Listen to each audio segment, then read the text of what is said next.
Avast ahoy and g'day once again to ye mateys! I be Josh the Pirate, and yes, I am here for another Tactics Tuesday, and I got a special guest with me, my lovely friend Ardanna! Ardanna, who the absolute heck are you? Well, I am a Swedish cat herder, D&D-ish DM. Isn't that the same thing? Like cat herder and...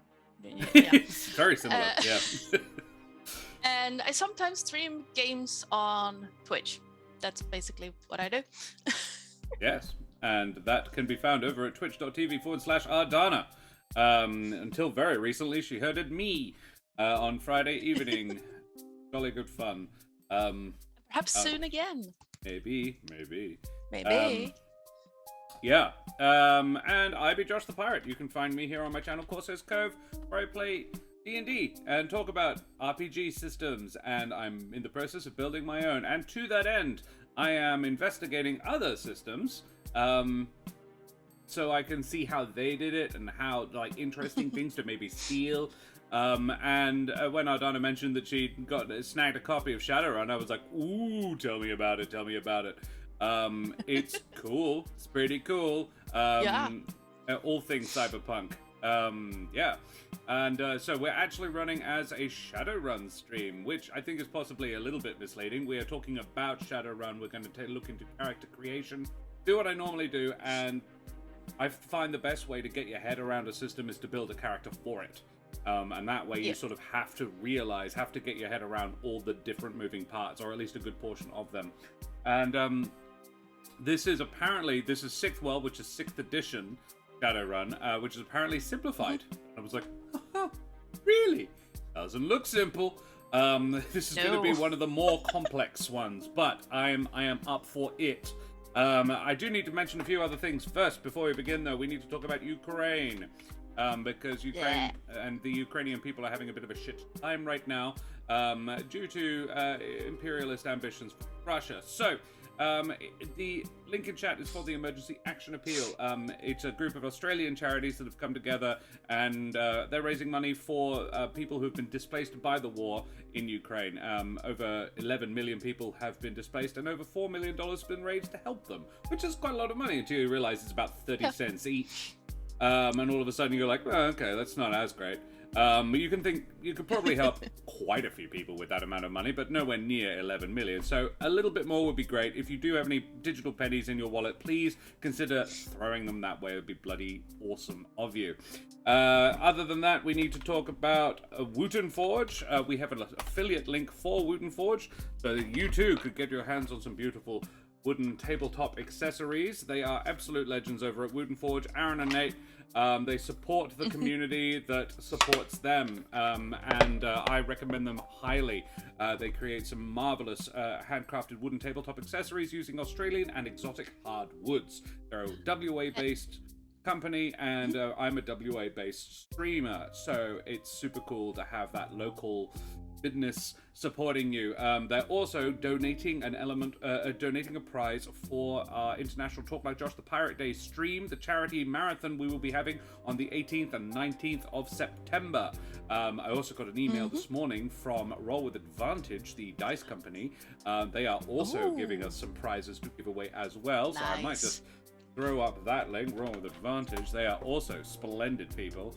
And I will hear nothing bad said about them. I have an awful lot of Roll With Advantage dice in my Wooten Forge dice box, including these really pretty little ones. They're like clear with gold circles of glitter, and I love those ones.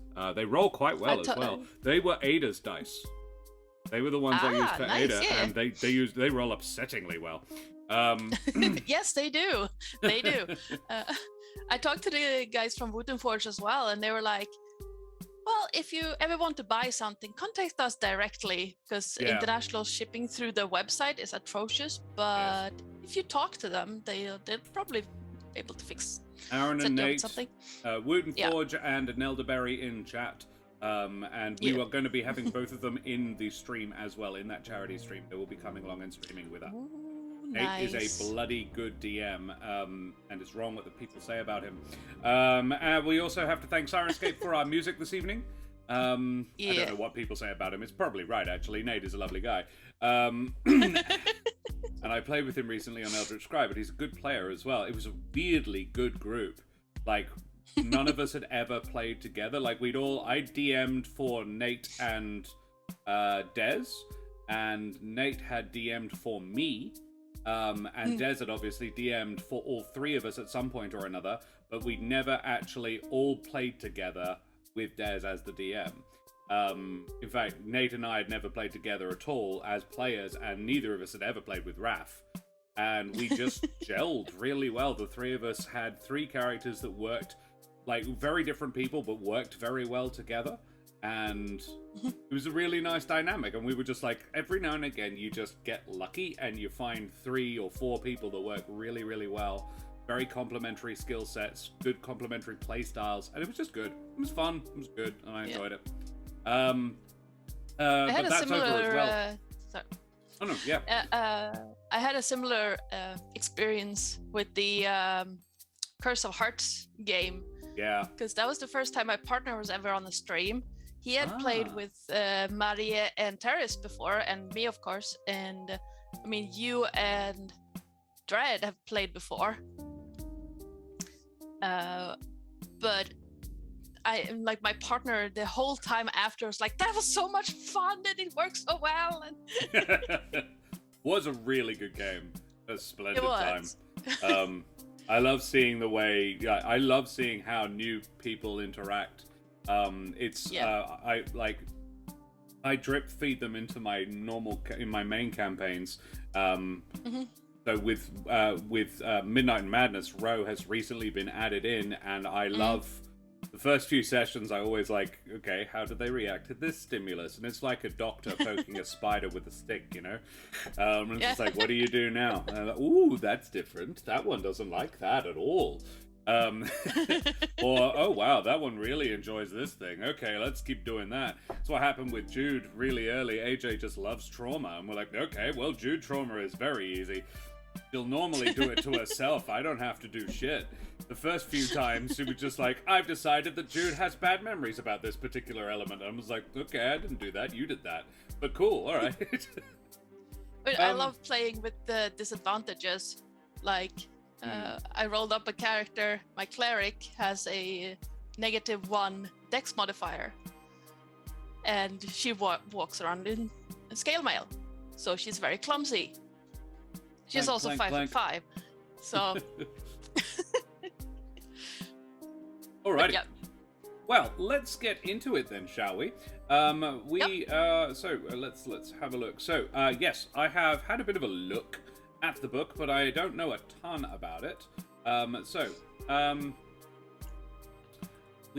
managed to find a form-fillable Shadowrun character sheet.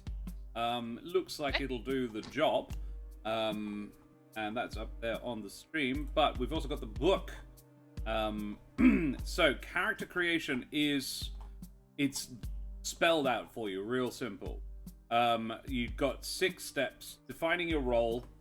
So the premise of the world is you are like anarchists or undercover activists running in the shadows and I think the general term is runner. Mercenaries for the anti-establishment organization. You are an anti-establishmentarian ist, and you first figure out why you are doing that, and I really like that it begins with who are you, where have you come from, and why are you now doing this. I teach drama, and the number one thing I try and teach kids at the beginning of every year is the most important question is why. Your motivation. Yeah. Why are you doing this? And you can apply it anywhere in your life. If you're being bullied at school, work on the why your person is bullying you. Why is that person doing it? Because if you can figure that out, it'll stop. You can prevent it or you might well be able to, because as soon as you can, it was like, I get that your parents don't love you very much, and that's okay, but you don't need to take it out on me. That'll stop a bully cold. Yeah. They're like, oh my god, he maybe understands, and also, that's hurtful. Like, Then we go selecting character priorities, but I think we should do it step by step. So let's talk about, first of all, like defining your role and your history. There are 4 main sort of areas of speciality in the game. Arcane specialist, face, street samurai, and technology specialist. Face is basically a bard, but more than that. They can hold their own in most other areas. I think they're like, it seems to me they're the generalists. Hey, Lowly Stoner, good to see you. Hello. All talk, no action. Hell yeah, action gets you shot and bleeding, or knowing what it feels like to have your brain get fried from the inside by some spell slinger. Talking your way out of as many situations as possible is safer, especially when you're the better talker. So the Sounds like 2 characters I know. What? What? No, I was a street samurai plus arcane specialist. I think we're fine. Right. When it was necessary. Hey, Lowly Stoner, we are talking about Shadowrun. I should probably cut that over so we can actually see. There we go. So yeah, the arcane specialist. There are loads of different ways of breaking it down, however. Hey, Chaotic Goblin. First D&D, now Shadowrun? Yeah. Well, this is the thing. Ardanna was like, hey, I've got Shadowrun. Want to talk about it? I'm like, hell yeah, I do. Hey, Tony. Good to see you guys. Oh, everybody's here. This looks sick. Haven't played it. Neither have I, and that's what we're doing. We're having a look at something neither of us know anything about. Yeah. What do we think? We've got the Arcane Specialist, which is sort of wizards, but there's several different, like, variations on it. You can be a magic, like a monk style. You're pure magic, but you can use your body. You utilize your body to cast that sort of stuff, or you can be throwing it from afar. Or there is more like technomancy as well. So you've got these 4 basic archetypes, but you can cross them and blend them to create a new one. So you've got almost 16 different variations.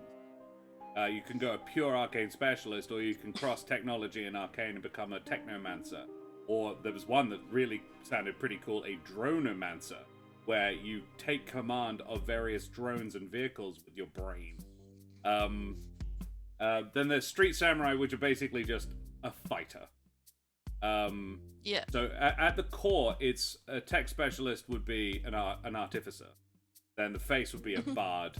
Street samurai would be either a paladin or a fighter of some sort, and the arcane specialist would be a wizard or a sorcerer. But it depends on if they were awakened or they had to learn it. Yeah, pretty later. Much. But you've got, first of all, you've got your history, your character. Where was your character born? Was your character raised? Where was your character trained, if at all? And where is your character now? These ones are, to a degree, important for the setting and for the particular campaign you might be doing.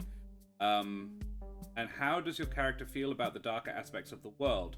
Like wet work or trafficking, drugs and alcohol, racism and injustice. Because the premise of a lot of the campaigns, it would seem, is you're doing jobs, you're doing underworld contracts. A lot of the time you are committing crimes more often than not. Is Shadowrun cyberpunk-esque? Yes, very much so. Josh, you should know that the dog just dropped the rankest fart, got up and left the room. Well, yeah, that's her style, very much. She's like, I don't sit here in this. Ugh, that's gross. So, tell you what, Ardanna, would you like to be the person coming up with a character, and we'll go through it together? Sure, I can do that. Because I've got the book, and I'll sort of, I can add to it, but I reckon if you take the lead in the who we are building, what we are making, what we are doing, at the very beginning, there is a very helpful index. And yeah, there's got some sort of sample archetypes. So if you want to take just a basic, what's the word I'm thinking? You can take there's a pre-made character essentially. So if I'll jump to page 80 quickly. and we'll just have a look at a couple of. So this is the Adept, and it's a pre-built character. He's a human. That's your meta type, and he, basically they've done all the work for you. An Adept brings the fight up close and personal with a sense of honor and style that many brutes of the streets don't understand. They may have started in the cage for cash, but now they have stepped into the shadows to bring their magically enhanced combat skills to the team and show those who have traded purity for performance that there is a better way, as long as you have access to magic. So quite good with weapons, but he is more about casting spells. Yeah. It seems like from reading, it seems like a monk type of character. It does seem quite monk. Then there's the combat mage, an orcish combat mage, which is more about more like a sorcerer. Then the covert ops specialist, which a rogue. Functionally. Then a Decker, which is this one is a dwarf. But the Decker would be a hacker, essentially. D&D doesn't really have a... they're called a Decker because they have a deck that they type on. That's their computer on their wrist or whatever. Then the Faceman, the orcish Faceman there. The Bard. A Rigger. This is somebody who is basically a getaway driver. And the art in this book is gorgeous as well. Some really cool artwork. Oh yeah, it really is. Rigger in my mind has nothing to do with getaway cars, but you know. Rigger beats the feel. Nothing beats the feel of jumping into a 1,000 horsepower machine or racing along at speeds that would make the skin peel from your bones. And that's an everyday life for a Rigger. Controlling drones and vehicles with their mind sets Riggers apart from every other driver on the road who has to rely on reflexes. They just think it and it happens. So that's kind of cool. I really also like the idea of without having to deal with the pesky delay of electronic remote control. Problem is drones cost cash. So they seem to be very highly strung individuals, very quick of thought, and augmented as well. Normally quite heavily augmented. You got the troll street samurai. There are 5 races: humans, orcs, dwarves, elves, and trolls. The street samurai basically fighter. And then the street shaman. Yeah, seems like a druid. Because of course. And a technomancer, which I also kind of like the idea of. Dwarven technomancer are the sort of example. Oh, and the weapon specialist, the trollish weapon specialist. Get down, get to the chopper. That very much feels like it's Fem Arnold right there. Yeah. Look at that! Isn't that cool? Such a good piece of art. I fucking love it. So yeah, those are sort of the generalized options. Go back to page 60. Right. So what do you think? What sort of character would you be trying to build? Oh, considering my very first D&D character was a bard. Yeah, I went for the easy class for my very first one. Sure. Faceman? I was thinking Faceman or like a techno, whatever that Rigger was. So I think those two could be really... No, I know. My favorite class to play in any video game is the rogue. Yeah. But I have yet to play a rogue in D&D. Really? Yeah. I haven't played one yet. I've gone for support classes the whole time. So I'm thinking we should play some sort of corporate insurgent. Yeah. So you want some face abilities, but with a little bit of technology specialist sort of blended in there as well? Yeah, I think something more to the rogue side. Yeah. Alrighty, cool. So the setting, if look over the world background in the life you have left. or sit down and talk to your game master to get the feel of the world that they are building. Your birthplace could be a scar or a sterling point in your past, but either way, it's something to shape the way you walk, talk, and act. Let us assume that you are doing it in whatever world that you would like to have inhabited, not necessarily the world of Shadowrun its own self. Theoretically, this is Seattle, but it's Seattle where orcs are a thing, so... It's basically Cyberpunk meets Shadowhunters. Yeah. It's D&D meets Blade Runner is very much sort of my vibe on it. How many people are you bringing into this campaign? Lonely Stoner, this is currently just a figuring it out. I'm publishing these videos more as a sort of a how-to sort of, work your way through it, talking about it, figuring out what's really cool about it, doing the actual thought work behind the RPG systems. That's the point of Tactics Tuesday. Because I'm a teacher by trade, and when it's quite fun getting... I'm a drama teacher as well, and I get kids who come into my class, and you can tell they come in... I do a just drama games and that sort of style class, but the class that I'm really passionate about is my production. It's called Professional Production Techniques class, and I teach children as young as 6 to be a professional actor. I give them the skills that they can have. Oh yeah, fellow theatre kid, definitely, Lonely Stoner. And Tony, thanks for the lurk, buddy. And thanks for that inspiration yesterday. And the thing that they are always surprised by is how much thought goes into it. And I normally, like, about 2/3 of the way through the year, you can see them realizing, oh fuck, I actually have to think about this. This isn't just acting, isn't just learning the script and learning where you're supposed to stand.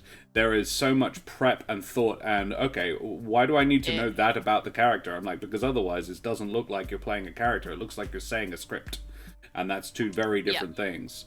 So yeah, knowing how a world works and knowing how a system works and how to build characters in it, also is going to inform on how I'm going to build my own system when I inevitably do, because I think that's probably a logical end point for me. When I went to theater classes, the teacher emphasized, like, okay, so you have a very small scene. I think we were doing Waiting for Godot at the time. Oh God! And this is a thing to start with. Yeah. Well, it was towards the middle of the semester, but she'd been trying to drill in that whole what was your character doing before the scene kind of thing. And then she basically grew tired of her class of high school juniors not paying attention. And so she gave us Waiting for Godot and was like, so what did your characters do before this happened? And you get a primer in it because one of them has sprained their ankle. Yeah. What happened that caused that?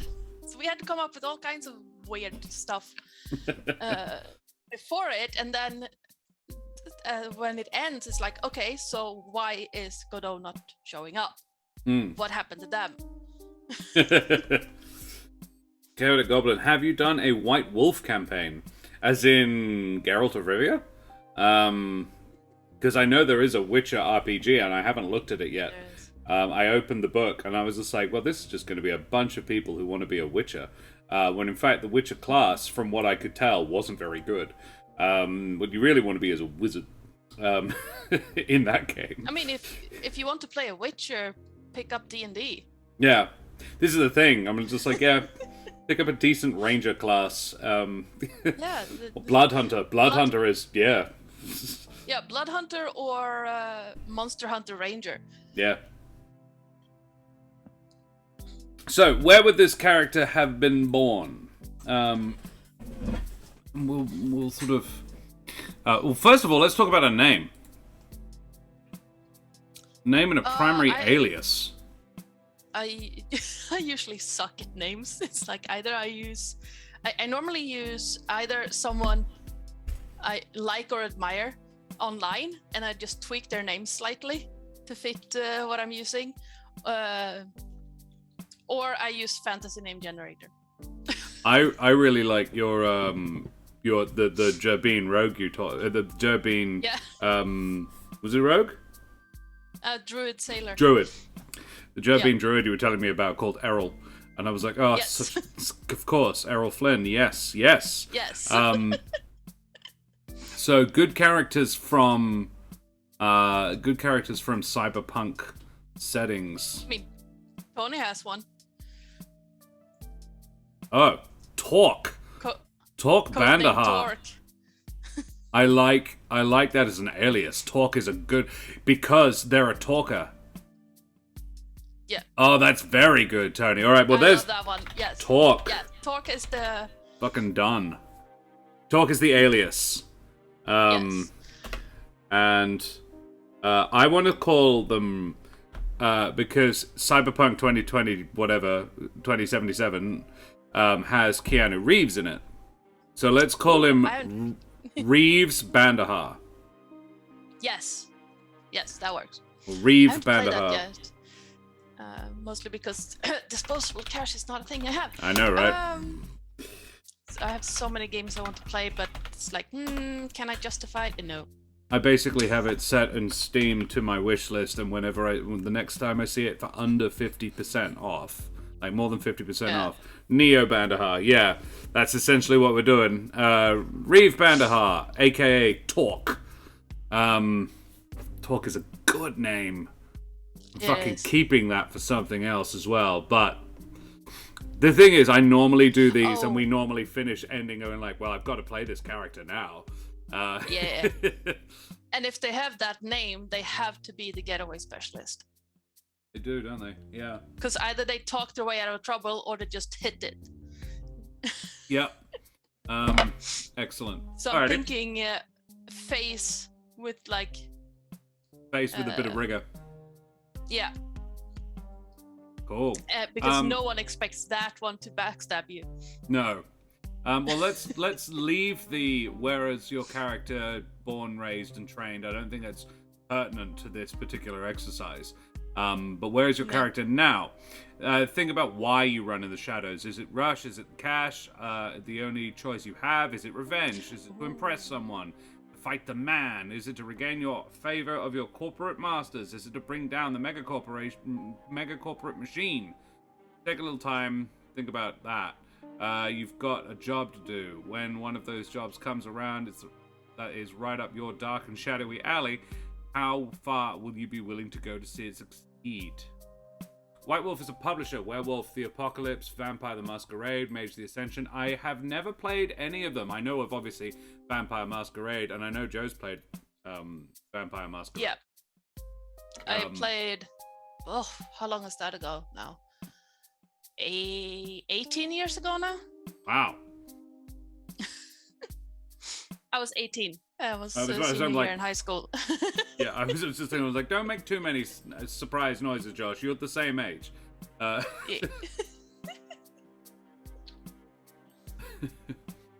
So yes, Chaotic Goblin. No, I have not, but Ardanna definitely has. It was LARPing though. I never played it as a TTRPG. Okay. And you had were you the person I was talking to who had a bit of a met experience with it? I mean, I'm not entirely sure we followed the rules properly. It was mostly just homebrew stuff, but we played for like a year in school, pretending to be vampires, pretending to be humans. That's cute. So, and I went to the high school I went to had a arts program and a drama program and a music program, so people just thought we were weird people. I mean, they weren't didn't wrong, really but care. now you can do it for money. Yes. Yep. Exactly. We had a tradie come in and fix all of the electronics in the house recently, and he got here at like 7:30 in the morning, because obviously all tradies show up super fucking early, and I was like, my plan was to just sleep through it because Karen was like, "Don't worry, I'll get up because you'll have been streaming the night before." And I was like, "Yeah, cool, thank you."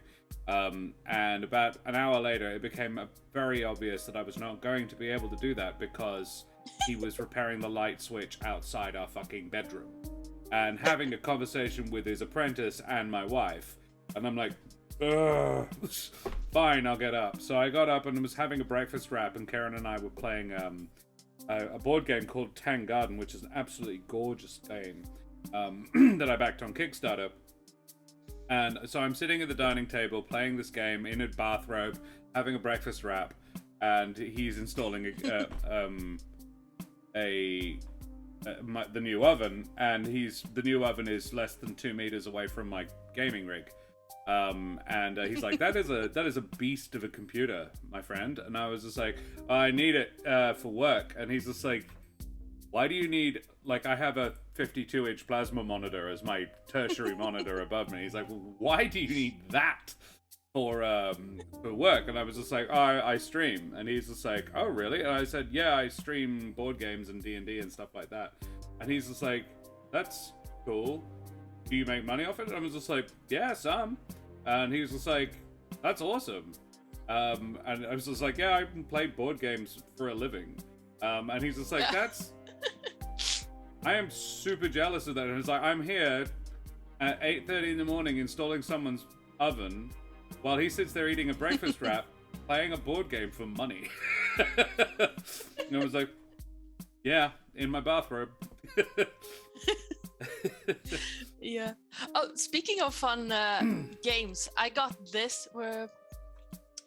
weekend. Ooh, Cats of Cthulhu. Unfortunately, it's book 2, so I still have to order book 1 to get how to build characters and stuff. But it was on sale, and I was like, I'm getting that. Currently on Kickstarter, there is I recently backed Humblewood book 3, which is basically a bunch of short adventures, and it blew out as well. They nearly $500,000 raised. But there is, they were like recommending the Cute Creatures Compendium by Catalyst. And I was just like, all right, I'll flick this person 13 euros. And Catalyst is a creator and a streamer as well. And it's basically a book of monsters that are all kind of adorable. But the Catalyst is a cat nautilus, as in a cat that lives in a shell like a snail. And so she's named herself after that. And there is today's reveals were the Celestial Panda and the Stellar Bunny, and the Celestial Panda is fucking cute. I don't know how well it'll show up on screen. Not at all. There he is. It's the Celestial Panda. Oh, that's and I'm cute. like, that is very cute. And Bunny. I need to show Karen that one. That's the Stellar Bunny. It's got stars in its fur. Angel cats. But yeah, I was like, Catalyst is that's very silly. Anyway, let's build a character. So yes. why are they a getaway driver / face man? How did they come at this? I mean, it's so easy to just go, because the company fucked over their family and everything is bad. But let's see if we can come up with a bit more fun. Yeah. How about we talk about how they feel about the various darker aspects of the world first? Maybe that will help inform that. Like, how do they feel about killing for money?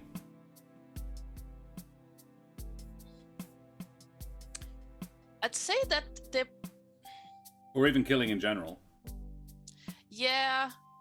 Like, from the world as described, I would say that I personally would play a character that would be fine with it with some restrictions. Like, if I was playing this character, I would say, sure, anyone who is not in a vulnerable situation, like, I'm not going to go executing a bound person just for kicks. Sure. But if it's necessary, not a problem. Yeah. Yeah. Yeah, or like if you want to go real dark, yeah, just untie them first and give them a weapon. Yes, as Trish said last night. Oh no, I wouldn't do that. I couldn't kill a chicken. I'd have to convince the chicken to try and mug me or something first, so it could be in self-defense. Just like, oh, look at all this corn I've got. Ah! Like looking at the world and such, I'd say that the character wouldn't be opposed to killing for money as long as it's not kids. Yeah. All right, so they've got their limits, they've got their boundaries. Yeah. How about trafficking illicit goods, including human beings?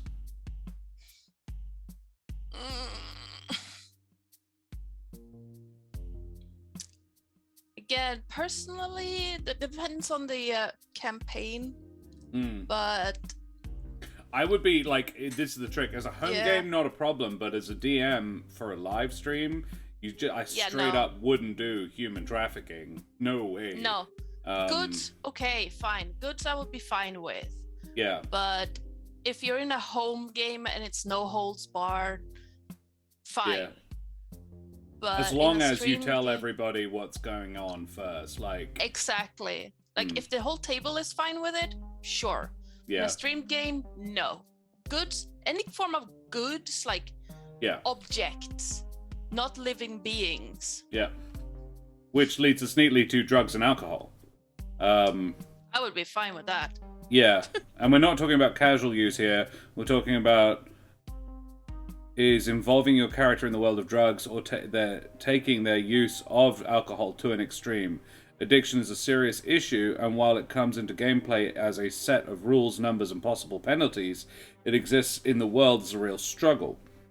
Characters who are, and I am currently enjoying an alcohol-free beer, because I also struggle with that. Unfortunately, Australia is good on alcohol-free beers. This is the Heaps Normal Another Lager. And I tell you what, if you put it up against an alcohol version of the same, I doubt I could tell. Yeah, we have some of those here. What's it called? There's a company called the Eriksberg. You cannot taste the difference. Yeah. Like the Heineken Triple Double Zero is pretty good, but you can tell the lack. But the Heaps Normal do this one and an XPA that is... Honestly, I actually think except for the fact that the XPA is quite expensive, I almost prefer it to actually several other beers. Like, I found it in a bar that didn't have any beers that I liked on tap. And I was just like, well, the only problem is it only costs slightly more than an alcoholic beverage. And I'm just like, well, Foster's alcohol-free. Oh gosh, really? That's the beauty of living in a country where the alcohol tax is so high. Ah. If you remove that... Yeah. The alcohol-free beer is a lot cheaper than the one with alcohol in it. And like, there are some that where you go like, okay, I can taste it doesn't have alcohol, but it's not lacking anything. It's a complete taste. It doesn't need the alcohol, but I've had I've had their alcoholic version, so I can tell the difference. I'm also quite fond of alcohol-free gin.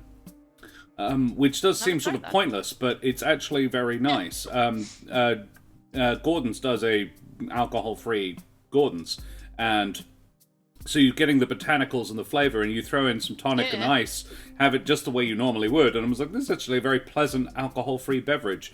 Last couple of Christmases, I've been the designated driver because I didn't mind, because I brought 2 alcoholic beers to start off the day, and then I switched to alcohol-free so I can get us home. Lonely Stoner says, completely agreed, but stream games do need some R-rated campaigns. This is it, Lonely Stoner, and I don't necessarily disagree with you, but it is very important to make sure that your players know what they're signing on for at the outset.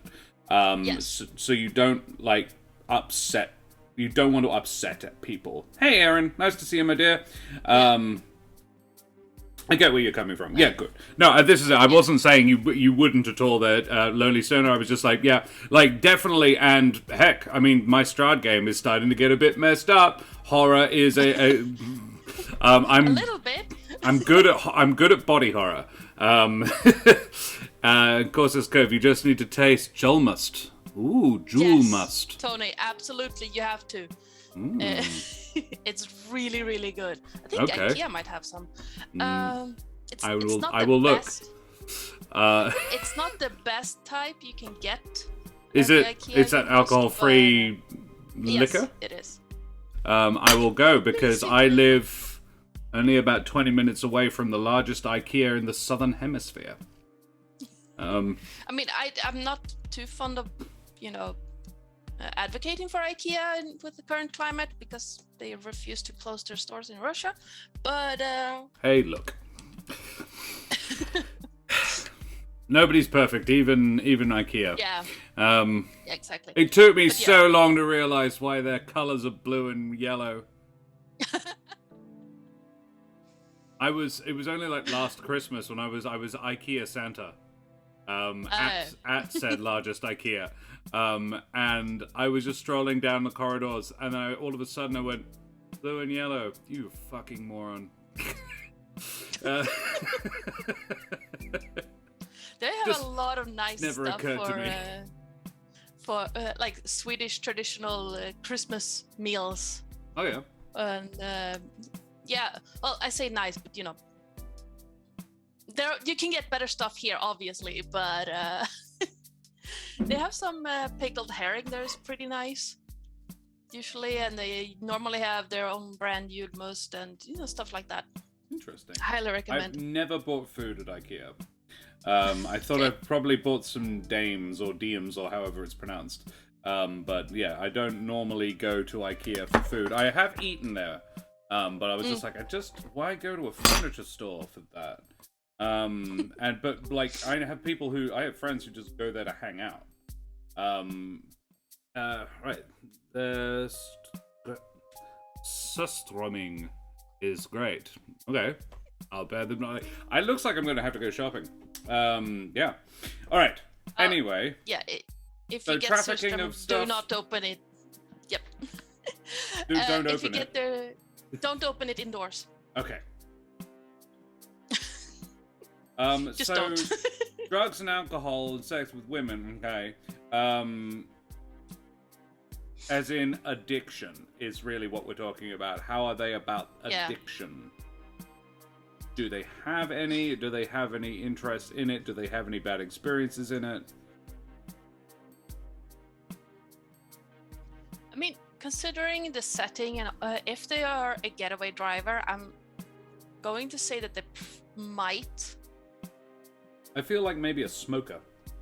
Yeah. But I don't... I don't think they would do something that would degrade their performance. Exactly. But maybe heighten it. Yeah, that's maybe what I'm some sort of thinking, stimulant. Yeah.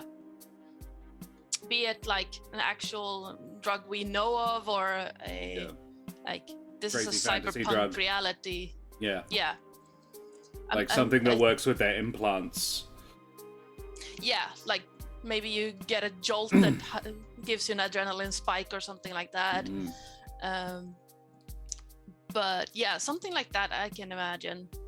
Would they be leery of getting a habit? Like riding that high? Yeah, I'd say that they would be careful not to get into a habit that would make them tied to someone, like indebted. Yeah, you don't want to get that. Yeah, as Lonely Stoner said, some Scanner Darkly drugs, Keanu and all, yeah. Yeah. Robert Downey Jr. It's a weird film. Cool. So, down for trafficking anything that isn't breathing, or anything that can't argue back. And racism and injustice. Bearing in mind that racism in this world would probably look more like, fucking orcs, right? Rather than, fucking black people. So... I mean, we haven't decided on their race yet. Well, that's true. But how do they feel about racism generally? I'm imagining that the world is all about, like, the way that it puts it as well is quite good. Like our world, Shadowrun has racism, though in the game it usually based on differences in meta types rather than skin color. Its existence in the Sixth World gives characters the chance to be heroes and stand up for those who look down on for their appearance. Social divisions such as race and class are used by the corporations to divide people, pitting them against one another instead of having them think about the extreme inequality that shapes their daily lives. How will your character react to this? Are they helped or hurt by the status quo? How will they feel about that? Will they look at how they can contribute to change, or will they be complicit in the ongoing issue? Let's say if they're a getaway driver, I'd say that they're fine as long as you pay cash. Yeah. Like they don't really have any. No strong opinions one way or t'other. Yeah. Like, no biases. But no particularly, like, I don't fight the cause because of that. Yeah, exactly. Like, I'd say that the money talks in their world. If you pay them, they'll help you. If you pay them more, they will help you against something.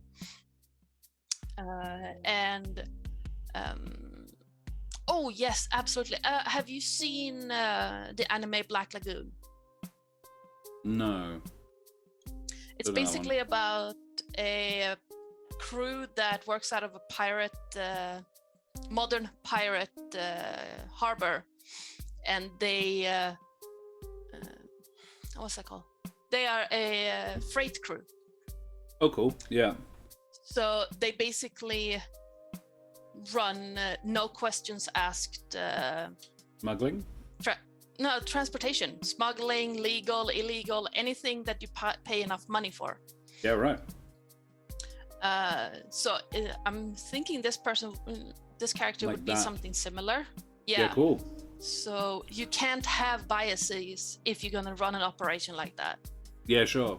Or you have to keep them very much on the down low. Yeah. Sure. So alrighty. I think they would have more problems with corporate hierarchy than if someone is a troll. Yeah, cool. Alrighty. Yeah, as Lonely Stoner says, Shadowrun is deep. Yeah, I actually kind of like this as and this is what I mean about exploring other systems to influence how you run your own stuff. I really like this as a sort of a, how do you feel about, like, just for any character creation. Doesn't necessarily have to be, like, you would obviously tailor the questions to the world you're relating to, but yeah, how does your character feel about these things? Yes, they're religious, but is it this? Like, just gives you a forms list of how I can come up with a couple of ideas about this quickly, rather than realizing in game that you're like, oh, I actually don't really know how they feel about that. And sometimes it's really fun to find that out in the moment. Like, Dan recently found out how Helvig feels about organized religion. He has a very dim view of it. And he was like, I did not expect that, because Bennett doesn't care, and Dan isn't particularly passionate one way or t'other, but Helvig has a real issue with it. I'm like, oh, okay, weird. Like a good mercenary, a jack of all trades. Yeah, and I think that's Erenzia. That's sort of what we're going for. Goodreads Shadow Series. Ooh, Gothdrow. Ooh. Grebstads is the best. Yes, all right. Yulmust. Not yet fermented juice of fruit or berries. So it's like a cider? It's basically like if you take the... whatever that is called in English. When you make beer, you get the mash. Rest product. Yeah, basically mash, but it hasn't been fermented. Okay, cool. Lovely. Well, I'll have to give it a go. 45 million liters of Yulmust are consumed during December. Apparently. Coca-Cola Company tried to get it out of business and failed spectacularly. Amazing. I did see that. Yulmust and Coca-Cola outsells... In Sweden, it outsells Coke during the Christmas season. In fact, the consumption of Coca-Cola drops by as much as 50% over the holiday. Broke away from their contract with local brewer Prips and started Coca-Cola Dryasverge instead, produced its own Yulmust, albeit very slyly, only putting its company's logo on a very small spot on the label. You sneaky fuckers. Yada Yulmust. And they brought the syrup from Roberts. Oh, it's only sold at McDonald's restaurant now, and it's completely disappeared from the Coca-Cola range of products in 2008. Amazing. Yeah, one of my favorite facts about Coke is it's only outsold. That's really cool because Coke is only outsold by another soft drink in 2 countries, and that's Scotland and Peru. So the fact that Sweden can do it even part of the year is pretty cool. Peruvian cola outsells actual Coke, and Iron Brew outsells Coke in Scotland, as it should, because Iron Brew is an equally weird drink that has, like, what does Coke taste of? Coke. What does Iron Brew taste of? Yeah, basically Iron Brew. It doesn't have a flavor of it is the flavor. Sneaky, sneaky, yes. Alrighty, so we know how they feel about World. Yeah. So I think that's quite good. And where is your character now? Again, I don't actually know we need to go into that, because we don't know what the world is that we're actually talking about playing in. Other than just sort of where they're at, almost like personally. Yeah. But step 2 is the character priorities, and this is the sort of the big one. You want to know your meta type you're aiming for, because depending on that, you can't. For example, you can't be a human or an elf. With meta type priority A, B, or if you have priority A as your meta type, you can't be a human or an elf, and if you have it as B, you can't be a human. Humans are only available as C, D, or E, and that means you can't be basically it the higher your priority is, the more adjustment points you can put into it. Humans just aren't allowed to have more than 12 adjustment points. More than 9 adjustment points. So you get your baseline attributes, and that's pretty much what you have, or adjustment points. That's basically what you get. So there are 5 different things, the adjustment points. So, with background issues covered, it's time to start slotting in some numbers. The priority system offers a quick and broad stroke method of making your Shadowrunner. The big picture is shaped by your choices on the priority chart. There are 5 priority rows, and 5 categories to assign priorities: metatype, attributes, skills, magic and resonance, and resources, which is basically starting money.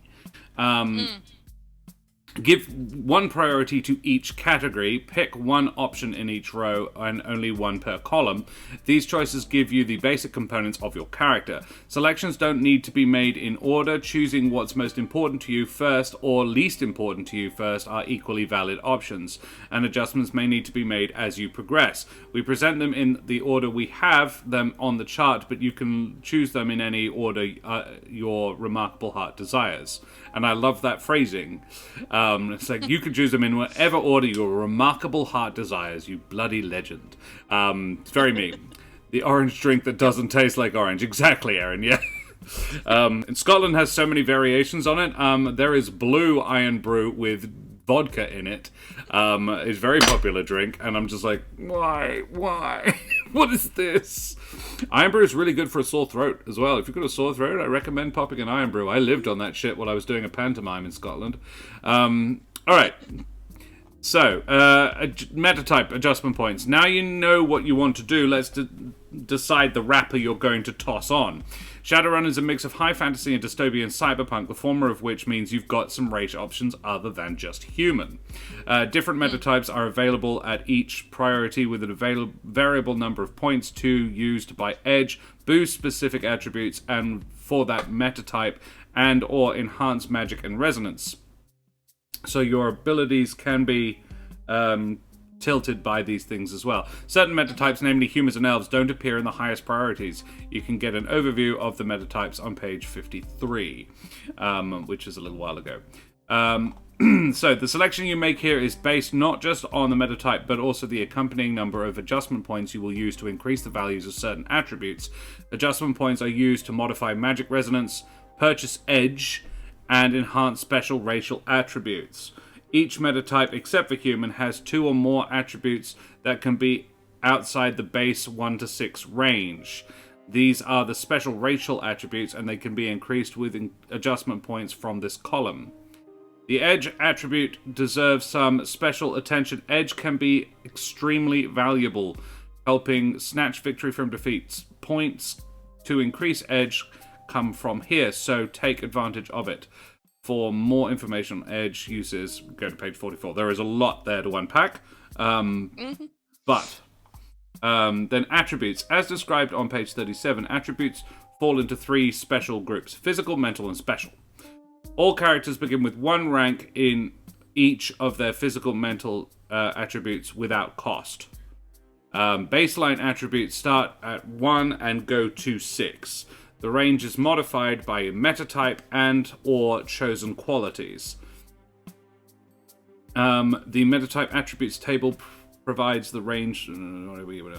If player characters ever have a physical or mental attribute adjusted to 0 through magic or some other effect, they collapse, as either their body or mind is lost some critical functioning. They are non-functional until at least 1 rank is restored in that attribute. During character creation, only 1 physical or mental attribute may be at the maximum as modified by metatype and qualities. Okay, cool. Beyond that, we've got skill. It's now time to define what you can do, or at least do well. Skills are used to perform any and all challenging actions, even simple actions when under duress in the world of Shadowrun. Consider your chosen place in the team, and consider... Then you've got magic and resonance. You're not looking at being a magic user particularly, so that one's probably going to be fairly low on our priorities. And then you've got resources. This one is straightforward. The number column is the cash that you have to buy those things that you're going to need to rule the shadows. If you don't want your character to have magical resonance, you can skip this section, but know that it's out there.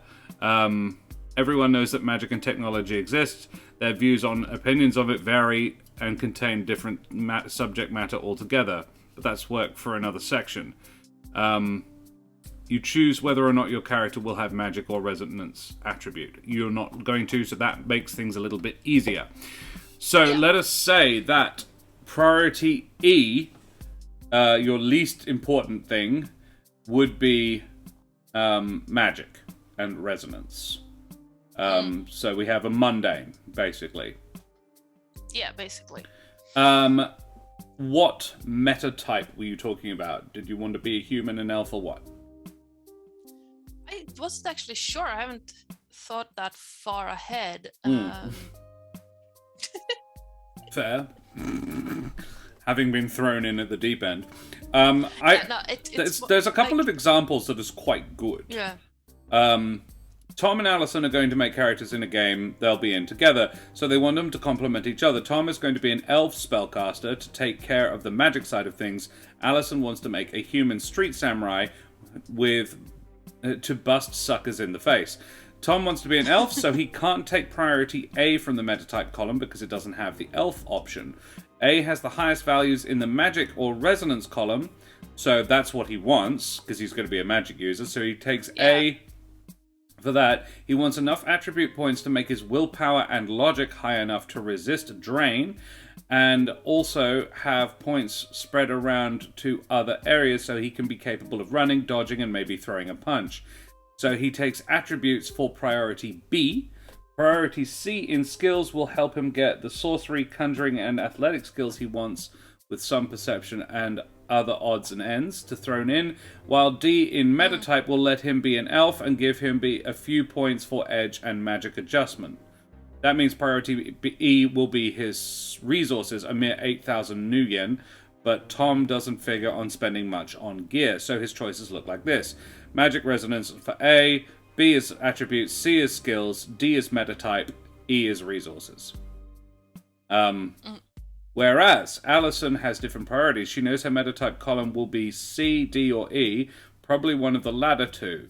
Since she doesn't think she'll need many adjustment points, she also knows she needs more money than Tom for some first-class hardware. She doesn't think she needs the same attribute spread as Tom. She wants a fair amount of skills, firearm combat, stealth, perception, and athletics would all be worthwhile, so she might throw in some biotech for healing purposes. The good news is that she needs neither magic nor resonance, so that column can be E. So she's going A, skills, B, resources, C, attributes, D, meta type, E, magic and resonance. So if you're prepared to be, well, I mean, you can be anything if you're going to drop your meta type down the priority. It's more about your adjustment points. Yeah. Let's see. Let's do it like this then. Let's have chat roll. Because it seems to be 5 different choices. Alrighty. I won't Because I can't make up my mind. As a forever DM, I always go for the special races. Human is, Yeah, alright. Tony, take away the D. We don't need the D. And I'll look at them in the list as they are in the meta types. And that's which one we'll have. A 1. Looks like dwarf. That works. Cool. We're a dwarf. Reese is a dwarf. Meta type, dwarf. There we go. Ethnicity, probably not super important. A dwarf named Torque. It's a good name for a dwarf. Yes. It's a very good name for a dwarf. Cool. Oh no, All right. I really want to go the stereotypical route and give them a huge ass wrench as a weapon. Yeah. So that means you can put your meta type anywhere you like, because all dwarfs could be a dwarf could be A. Yeah. But I probably wouldn't. I think Orc needs. I mean, E is your magic and resonance. I think he's gonna want more the way Allison built it than the way Tony built it. Tom built it. So probably want skills, resources, and attributes to be our primary concern. Yeah, exactly. Yeah. I think we do it almost exactly that way. I reckon skills, resources, attributes, meta type, and magic. Yeah. It would seem that way, yeah. Because there's a lot of... And we can change it later, obviously. Yeah, absolutely. All right. Cool. He's a dwarf, so his reaction isn't as good. These are just the ability range. So he's a slightly potential to be slightly tougher in the body, but slower reactions, a lot stronger than a human. The humans having the 1 to 6 baseline. Humans have one more edge than everybody else. That's basically their special racial quality. And then all of the intelligence stuff is 6 across the board. Are elves super smart? They are. Elves are charismatic. Elves can be charismatic. Yeah. Logic, willpower. Dwarves have got the highest willpower though. And they're one of the only 3 that have strength over 6. Orcs, trolls being 9, which is ridiculous. Dwarves are also toxin resistant, and they have thermographic vision. Presumably they'd see in infrared. So I imagine that probably goes somewhere. Qualities. It is a quality. Okay. Qualities. Pop back in. Poison. Was it poison or toxin resistant? Toxin resistant. There we go. 121. What does that mean? Toxins and drugs. Because I feel that could very much play into, like, if they take something that is performance stimulant. enhancing, they would be resistant to it. Yeah. Or resistance to the addictive effects of it. Toxic resistance and you know what it means. It means they can see in the fucking dark, doesn't it? They've got dark vision. Yeah. Yay, got dark vision. Which does make sense. No, thermal vision. Yeah. Would that also mean that they can see heat signatures? Yeah, yeah. So not only dark vision, but basically... And not necessarily dark vision. Exactly. Yeah. But that's what they mean. That's definitely so basically what they like mean. a snake. Yeah. That's cool. Alrighty. So,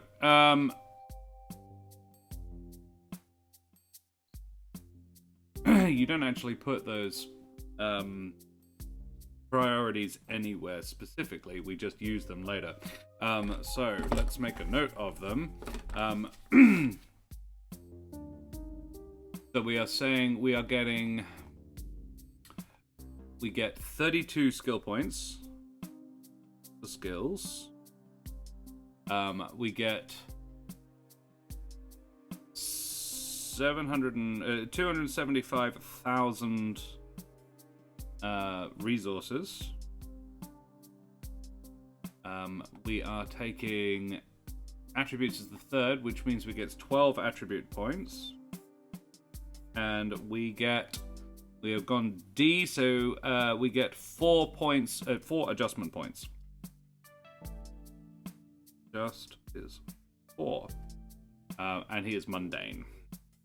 I've gone out there and said he's a guy. I think he is, though. But you can feel free to tell me I'm wrong. Total karma, reputation, heat, height. I'm sure I'll figure out where to put that later.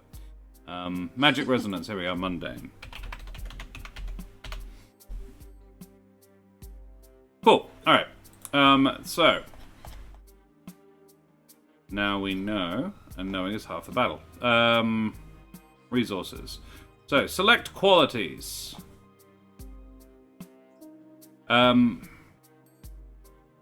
This step can be done at any point after you've developed a little backstory and you know something about the character you're going to be bringing to life. Look through the qualities section, page 70, and start a list of things you think to fit your character concept. You can pick based on mechanics, but it might be fun to design a concept, pick qualities that suit it, and see what happens. Once you have the list, tally up the costs, positive and negative. The limit on qualities at character creation is this: you can't select more than 6 total qualities at character creation, and the net bonus karma cannot be more than 20. Ardanna the bearded lady. Yeah, Predator Vision, yeah. Dwarf name talk. Then spend customization karma, buy gear, finishing steps, contacts. Ooh. All right, There's a really nice image of the dwarf in this book. It's on page 54 of the PDF. Dope.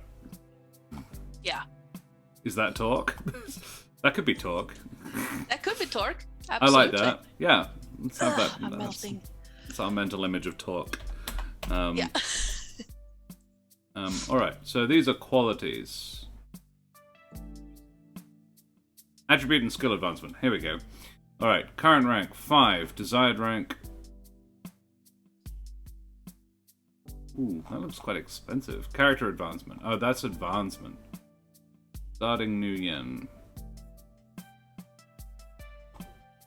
Now. Final calculations and all of that. So, now what do we do? We figured out how much we've got to spend. Now we have to spend it, presumably. We've got attributes. So we have 12 points to spend in our attributes to presumably crank them up above 1.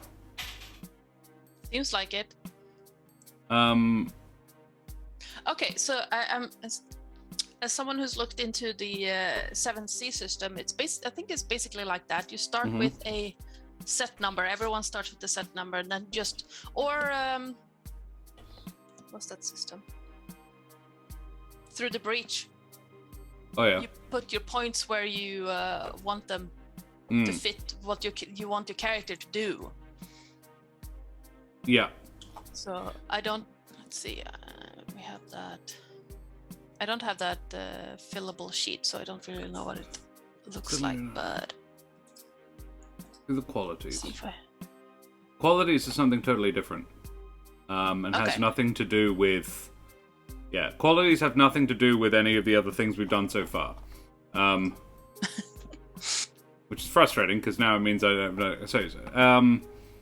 Baseline attributes start at 1 and go to 6. The range is modified by meta type and or chosen qualities.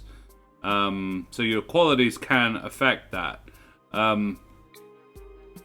During character creation, only one physical or mental attribute may be at maximum. Yeah, that makes sense to me. What does your what does adjustment points help you do? Maybe this little different levels of play. As a rules, doesn't mean that everyone wants to start at this level. Some people may want to push their runners a little ahead so they can start more experienced skilled characters. Okay, that's not actually relevant. Each meta type has 2 or more attributes that can be outside the base range of 1 to 6. These are special racial attributes, and they can be increased with adjustment points from this column.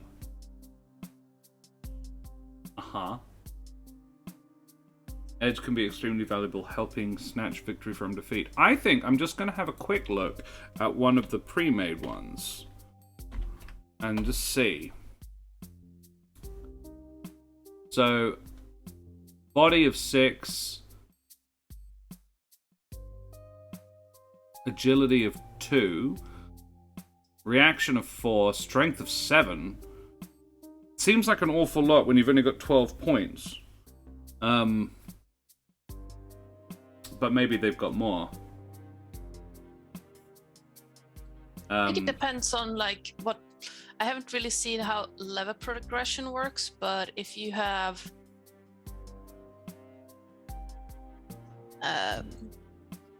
for example, in 7C, you create stories to increase attributes. So if you have a story that is just... each story can be between 1 and 5 steps. Yeah. And each attribute improvement demands a certain amount of steps. For example, if you have... Everyone starts with 3 points in each attribute, and if you want to increase it, you have to do a 4-step story. Because to get the 4th number. But I haven't really checked the level progression, so maybe it's like you said, that they don't start at the lowest level, so to speak.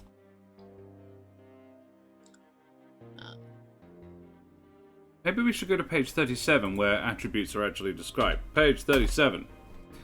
Attributes. Physical, yes, body. Yep. Condition monitors, special attributes. Does the pull you exert over other people? No, it's just telling me what they are, not how it actually works. High body ratings.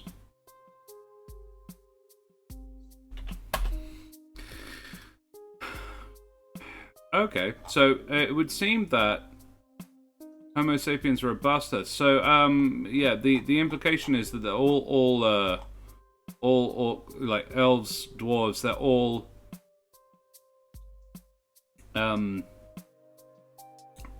they're all humans.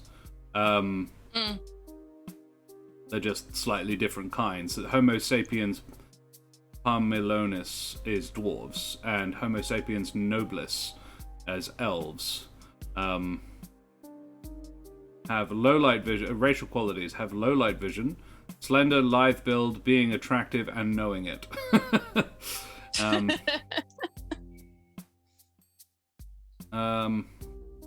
ears pointy, and trolls. Homo sapiens ingentis. Often hidden by horns. Known for being so big, you guys just huge. And the horns.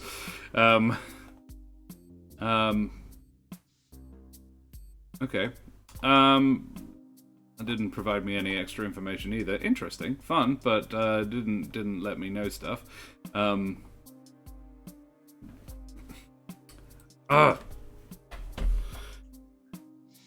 What do you think I might be doing wrong? Anything?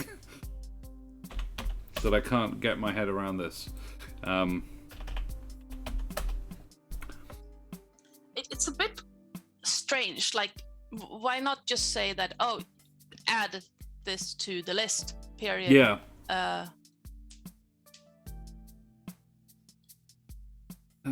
Character advancement.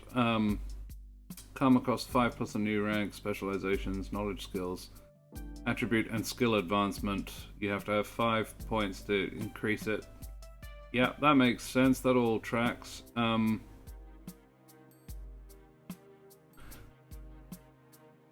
Addiction withdrawal table. Oh yeah, this is negative qualities. Archetypes. Yeah. I feel like they've all either put an awful lot of points into attributes,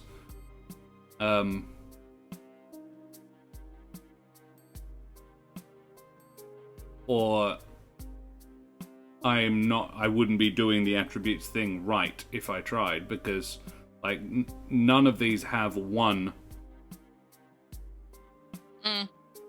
in those. Which makes sense. Oh, here we go. Here's one that does. The Decker, who isn't a melee fighter at all, really, has quite low stats. 3, 1, 2, 1, 4.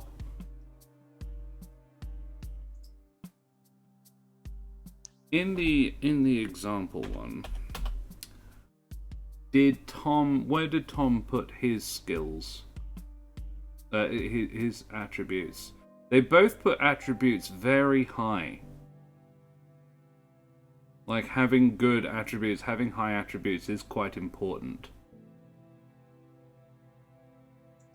I don't think we are wrong. I think it's you've got 12 points to put into your attributes to raise them above 1. And attributes aren't edge. I don't think edge counts as an attribute. It's something else. As far as I understood it, you can earn edge by doing stuff. Right. And you can use those points in situations. Alrighty. So as a dwarf, we have the ability to pump our body up quite high and our strength and willpower up quite high. However, for what you're wanting to do, I think we want good reactions. We probably want good charisma.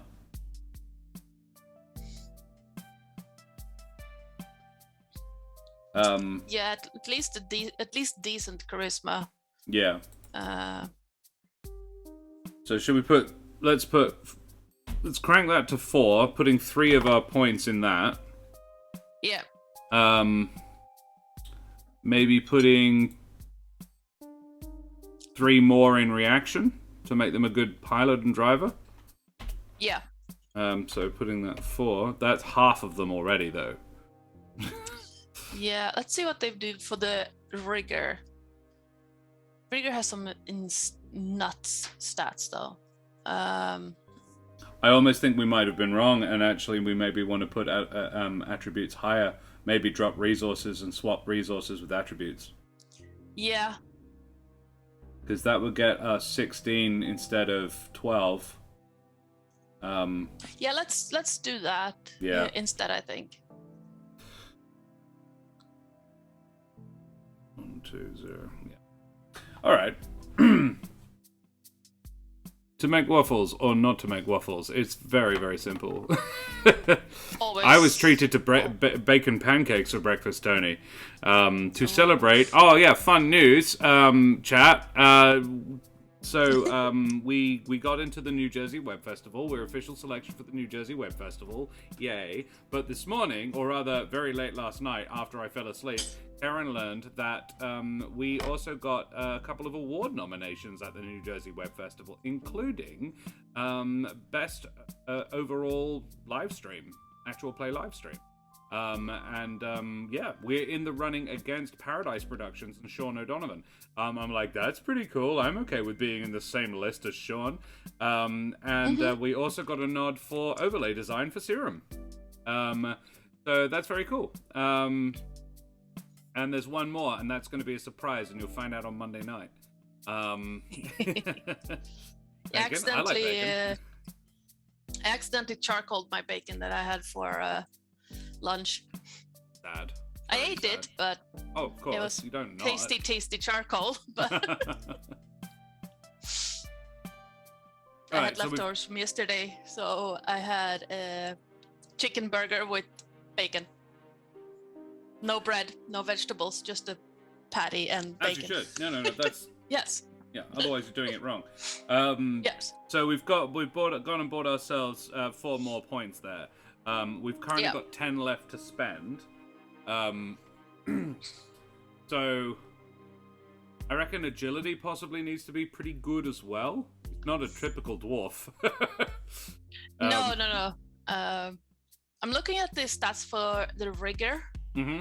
And I mean, I don't really know what the letters stand for, but I'm guessing here. So I'm guessing the A is for agility. Agility, yeah. Then there's body, strength, willpower, logic, intuition, and charisma.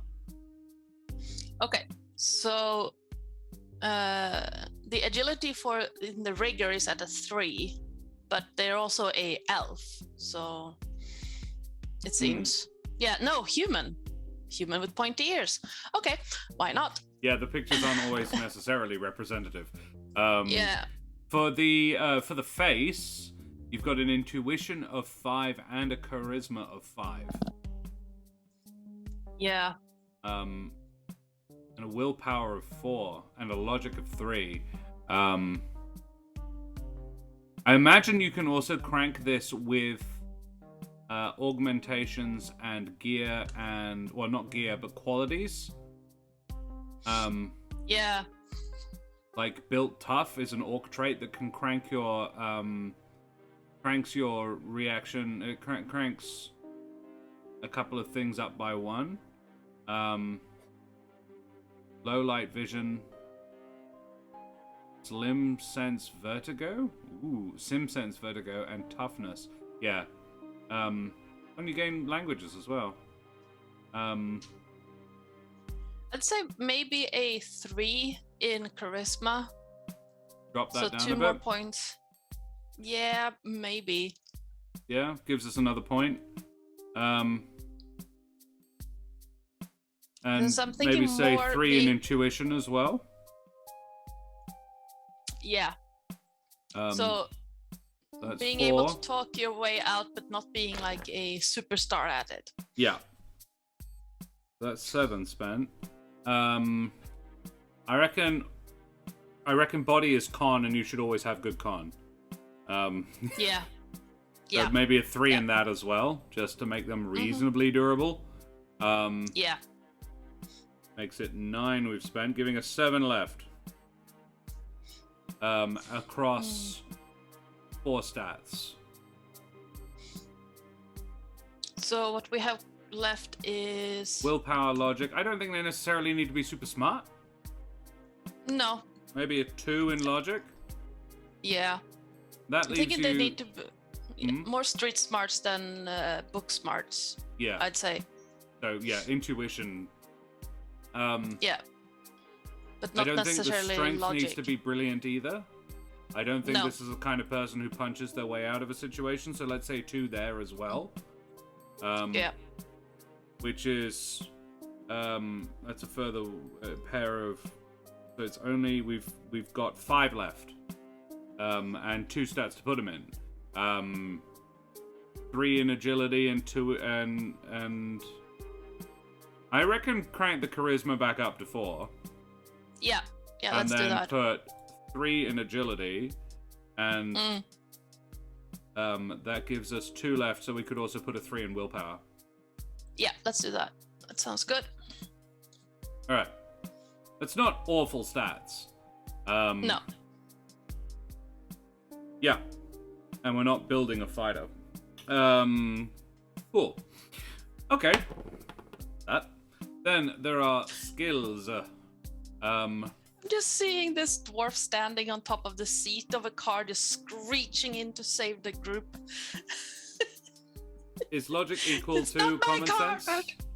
I don't know, Chaotic Goblin. We are as lost as you, I think. Can't eat pork No anymore. idea. You became allergic. I am sorry. Ah, I imagine there are That support groups out there for you. if not, there should be. But yeah, don't go looking in the Middle East. So Chicken bacon is really good, or turkey bacon. turkey bacon is good. I haven't tried chicken bacon. All right, so that's that sorted. Is it? Maybe. Let's find out. The next thing is skills. Skills list. Astral, athletics, biotech, close combat, conjuring, cracking, electronics, enchanting, engineering, exotic weapons, firearms, influence, outdoors, perception, piloting, sorcery, stealth, and tasking. Skills. These have ranks to them. Consider during character creation, skills can be purchased up to rank 6. Only one skill can be put at the maximum level. During gameplay, these skills can reach 9. Skill points from this priority table are spent on a 1-for-1 basis. Each point spent adds a rank to the selected skill. Oh. So you've got 32 points to spend ranking up skills. Nice. At character creation, we can get them to 6, but only one is allowed to be 6. You can also select specializations in character creation. When using the priority chart, specialization costs the same as one rank of skill. You cannot acquire more than one specialization in a skill at character creation, and you cannot acquire an expertise. Cool. Let's have a look at page 92 is where all the skills are. Skills list. I found why the art has pointy ears. Oh, yeah. For the rigger. Qualities: elf poser. Pretends to be an elf. Okay. Yes. Alrighty, Astral. This chapter lists the skills for Shadowrun 6th World and describes their usage. It is detailed but not exhaustive. We cannot anticipate the vast creativity of Shadowrun players, so there are likely to be actions they tried to take that are not specifically listed here. These guidelines, though, should let you know the basic ways your actions break down into skills, so you can devise the right test to see if Shadowrunners pull off a glorious victory or end up face down in the gutter. Skill ranks. TTRPG players not doing what is intended? Never heard of it. It's like I was down at Winterfest down in Bridgetown a few weekends ago, and I was asked by one of my players after the game, was like, "You were really good at that. That was really cool. Any advice for a new DM?" And I was just like, "They aren't going to do what you want." Improv classes. Take improv classes. Yeah. every plan you come up with, every cool story you think, they're not going to do that. I used to, when I was building a trap or a puzzle, I would come up with a way I would solve it. I've stopped bothering. It's actually more fun to just know how it works and let them figure it out, because they're always going to do something you didn't think of anyway. And when the brain's trust is going, even my favorite is when they clearly don't know how, when they can't figure it out. I love that. I'm like, then I have made a good trap, because they just normally the solution is break it. Moose bacon is expensive but delicious. Okay. One of my favorite things ever was that in my Never Sun game, one of the players plays a Goliath barbarian, Path of the Storm Herald, and they have reflavored a great sword into an anchor, so it does bludgeoning damage instead. Awesome. And so they had just taken care of this group of cultists. They saw a big statue. The awakened flying monkey bard, flew up and started investigating it.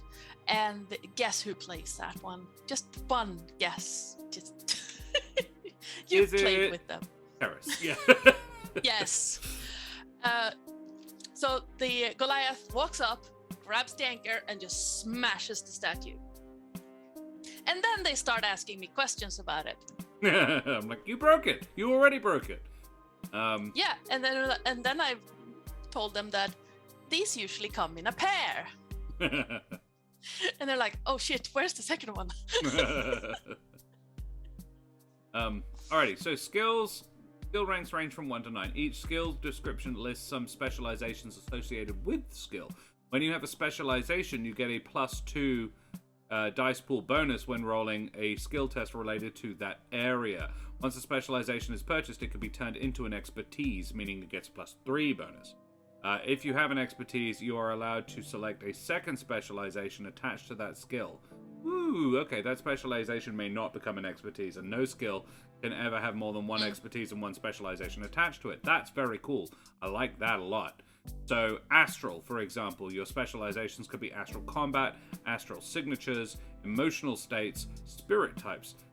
This skill may only be used by full or aspected magicians or by adepts and mystic adepts who have chosen the astral perception adept power. Okay, cool.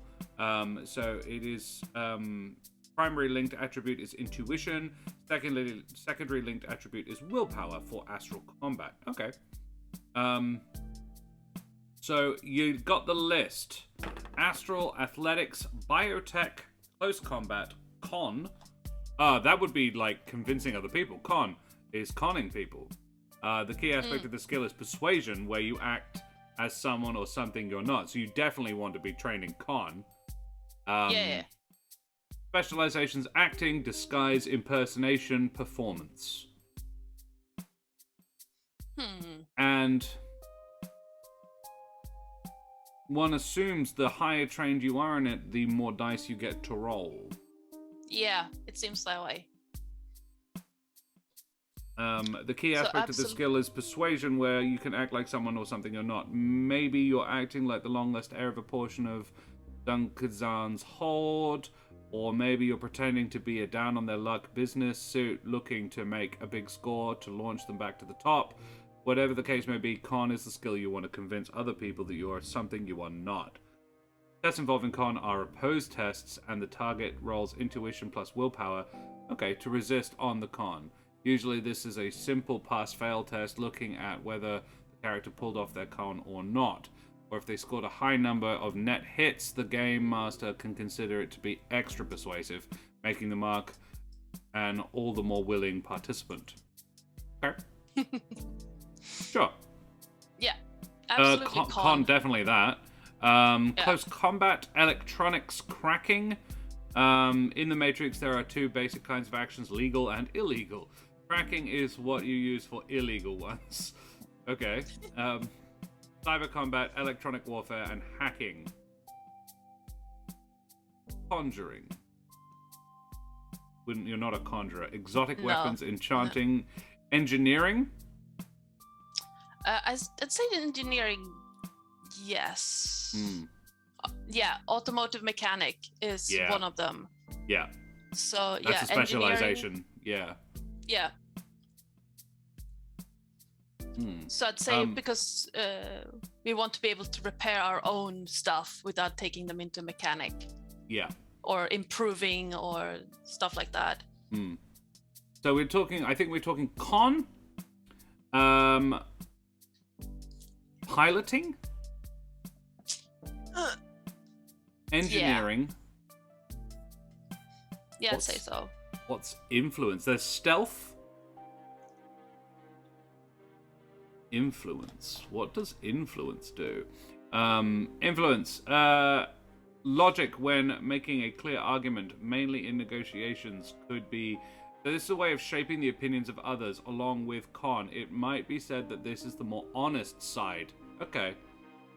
That would be but that would be underselling the integrity of con artists and overselling the honesty of business negotiators. The point is whether you're trying to inspire your fellow runners or squeeze a few nuyen out of Mr. Johnson, or let someone know the intense physical pain awaits them if they cross you, influence the skill you use. The test is usually influence plus charisma. But I don't think influence. No? Because I don't see them as someone in that kind of position. Mm-hmm. Like they want to fool. Like if we're building like a rogue archetype, you don't. It's not a swashbuckler. So it's more of a almost like the charlatan background, but without the. So you want to be able to fool people into that you're something that you're not, but you don't want to. Well, I don't see them as someone who wants to influence others into doing things. I think I understand the difference between trained and untrained. With trained, if you are untrained in it, you have to have something else to be able to use as an ability that isn't untrained. So you have to have something else. So you have to be, for sorcery, for example. Instead, look at the magic chapter for information. You have to have the ability to cast magic. You can't do it untrained. Piloting, on the other hand, you don't have to have anything specific, so you can do it untrained. Piloting, absolutely. Do you reckon groundcraft, aircraft, watercraft? Ground. Yeah. I think. Cool. So definitely skills in piloting. Engineering. On. Tasking is about technomancy. Stealth. Shadowrunning isn't supposed to be obvious. So stealth is a very valuable skill. Stealth covers the activities of characters perform when they do not want to be noticed. Sneaking into a research facility. Yeah. Camouflage, palming, sneaking. And it's linked to agility. Which I remember being okay, so we definitely probably have some stealth. Yeah. Alright. What else? Outdoors. I don't think they're an outdoorsman. No. Was there a maximum number of skills you could have? Was it 6? I don't think so. Skills. I mean, you have a maximum amount of points. Yeah. So I guess you can be a jack of all trades and be kind of shite at everything. Yeah, I think you can. I think you can have loads of stuff. I think you can have whatever the heck you want. Climbing. Athletics is climbing. Archery. Cool. Flying, gymnastics, sprinting, swimming, throwing. I maybe like the idea of being a bit athletic. Yeah. Like a little bit Mission Impossible, like that sort of athletics, which is more almost gymnastics or climbing. Yeah, exactly. I was thinking gymnastics. Yeah. Okay. 7 athletics.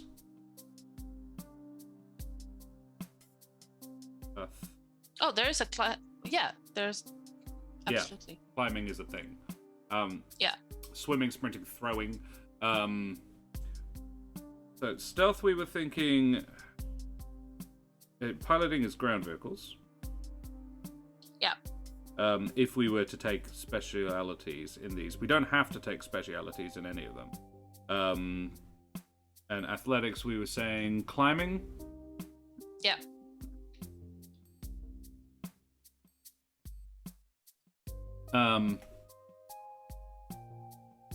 Now, I would also be inclined to go with, you wanted automotive mechanic for engineering, which I definitely think is a good idea. Yeah.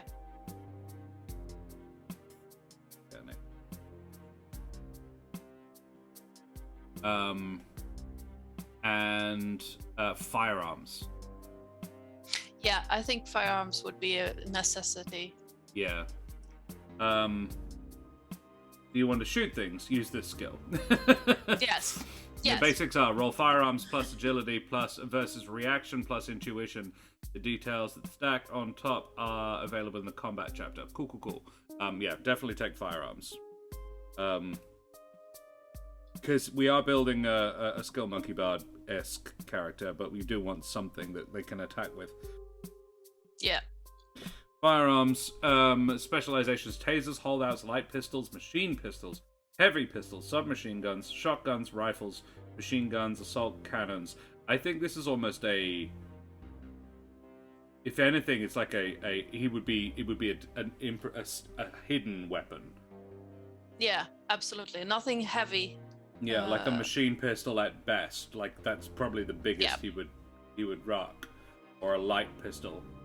Yeah, I'm thinking light pistols or tasers. A light pistol, I think. Taser might make sense. I wouldn't actually necessarily put points into a speciality.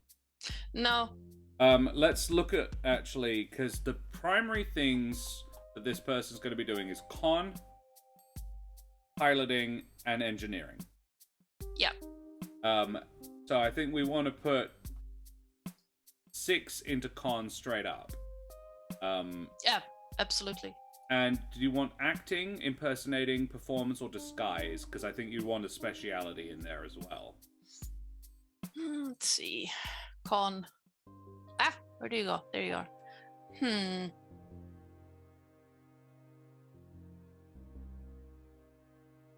I'm tempted to go with disguise in this one. Uh-huh. So, because if they're a getaway driver, they should be able to disguise themselves as anyone. +1 for disguise. Cool. So that's 7 of the 32 done. Then you say piloting is the other thing they're really good at. So you want to slap 5 in there, and plus a 5 more there, +1 for ground vehicles, speciality. Okay. Which cranks you up to 13 of your 32 spent. Because you're not allowed to max out more than 1. Yeah. And we put it in con. Then we have 5 in engineering as well, with 1 point for speciality in automotive mechanics, which takes it to 19 points used. Then we've got stealth, firearms, and athletics, and we've got 13 points left to spend. Were there any others that you thought you might like? Outdoors, perception, visual, oral, tactile, environment. It's a link to intuition. Someone sneaking up on you from ahead. Yeah, maybe just a few points in perception. I don't think especially specialization in that one, but perception, say 2 points in perception, just give you a little bit of a boost. Yeah.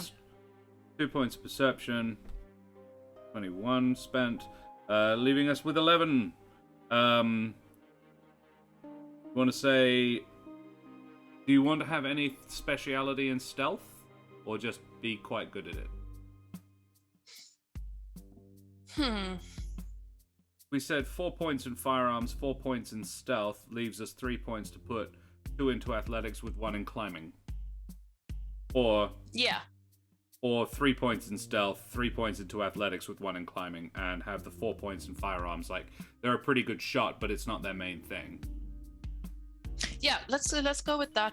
The last one you said. Cool. I think that would work pretty good. 3 points in stealth, 3 points in athletics with 1 in climbing.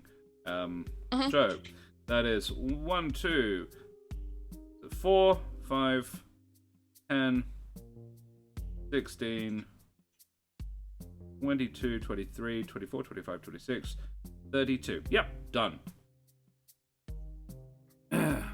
So first skill would be primary skill is con. And they are rank not super good. The form fillable, but they are rank 6 in con. And now what are these ones? Oh, it's a second.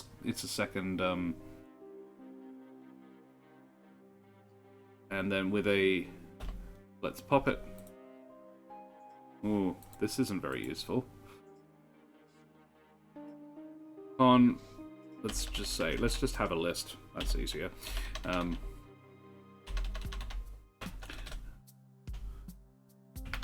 Specializing in disguise.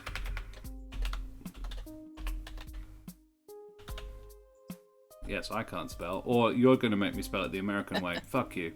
I can spell. And then we have 5 points in piloting.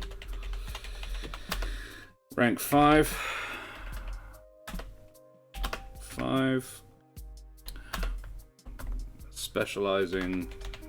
You're going to make me do it every time as well. Specializing in ground vehicles. This is kind of cool. Then we go, yes, engineering.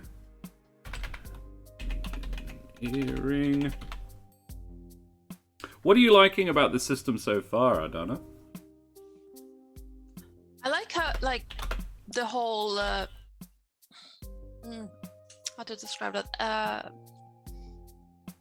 It seems to be the world makes sense from our world perspective, but it takes all the ideas and aspects of cyberpunk and twists it just slightly. Yeah.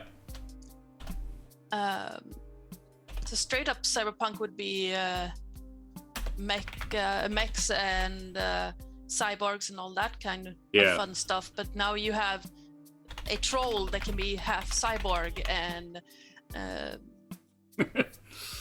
yeah, it's D&D like cyberpunk. It's high fantasy cyberpunk. I think this one isn't super intuitive. Like the actual system isn't super intuitive, but it's intuitive enough that the two of us together could figure it out. And this is obviously the first time. Oh yeah, absolutely. This is the first time I'm reading through it. Like, I've only read the introduction before, but reading through the different things, it kind of reminds me a bit of Through the Breach. Yeah. But in Through the Breach, they have separated the two different things. So you have the mundane world, which is our planet with a little bit of a twist, and then you have the magic punk world of Malifaux. In this, it seems like they've combined the two into one. And I'm all for that. I love that the whole separate worlds kind of idea, except here it's not separate. 3 firearms. 4. It's the sort of thing where you do need somebody who's done it before to take you through it, really. So having Tony come and do Mutant Chronicles with us was really cool. Oh yeah, absolutely. And built the characters for us. Yeah. Like, I would love to play this system with someone who actually have played it. Yeah. And before I wouldn't want to take GM. a swing at DMing it without first having played with somebody else. So there we go. We have perception with a 2. We have firearms of 4. Stealth with a 3. Athletics is a 3 plus climbing. Engineering is a 5 plus automotive mechanic. Piloting is a 5 plus ground vehicles, and con is a 6 plus disguise. Is the way we've gone with it. They don't have yeah, all of that. Everything else is sort of derived from those basic things. So that's our skills. Then we've done our attributes. Then there are the adjustment points, and I am not clear on them at all. I tried to figure out what adjustments are, but it's like, what? Let's go back to the index and see if we can see. Just a heads up, it started thundering again, so if I just cut out, that means thunder struck or lightning struck somewhere it shouldn't have. You've been thunderstruck! Sorry. Well, it did happen. It happened a few weeks ago. It hit transformer for our apartment. Well, half the city went out. Oh, wow. I had it last Tuesday. I was late starting because the internet, the electricity of the house just browned out twice. And I was like, am I going to try after the second time? Should I bother? And I did, and it didn't do it again. So I was sitting here just playing. I think I was playing Minecraft, and then just everything went dark. And apparently half the town went out. So. All right. So I think the next selection is select qualities, which is on page 66. Every runner gets to wrap up their creation process with a little touch of reality. After original points are spent, it's time to think about little development. Each character receives 50 karma to spend on character advancement, such as skills, attributes, qualities, and additional funds to get some additional pieces of gear. See character advancement. For the price of buying these advances, you may begin play with no more than 5 karma remaining unspent. There you go. That would be why.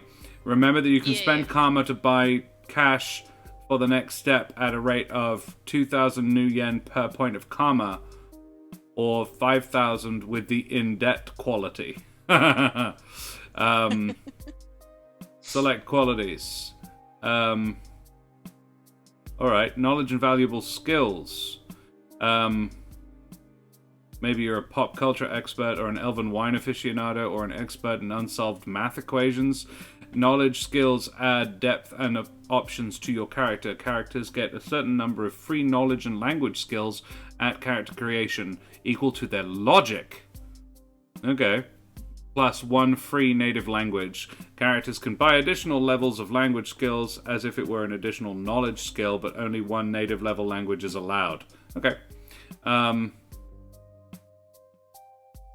So, your character advancement. So we can crank other stuff. You can crank an active skill at for 5 plus the new rank. So it takes, if you're wanting to boost something from level 3 to level 4, it'll cost you 9 karma to do that. Okay. Which kind of tracks. The better you get at something, the harder it is to get better at it. Attributes is 5 plus the new rank as well.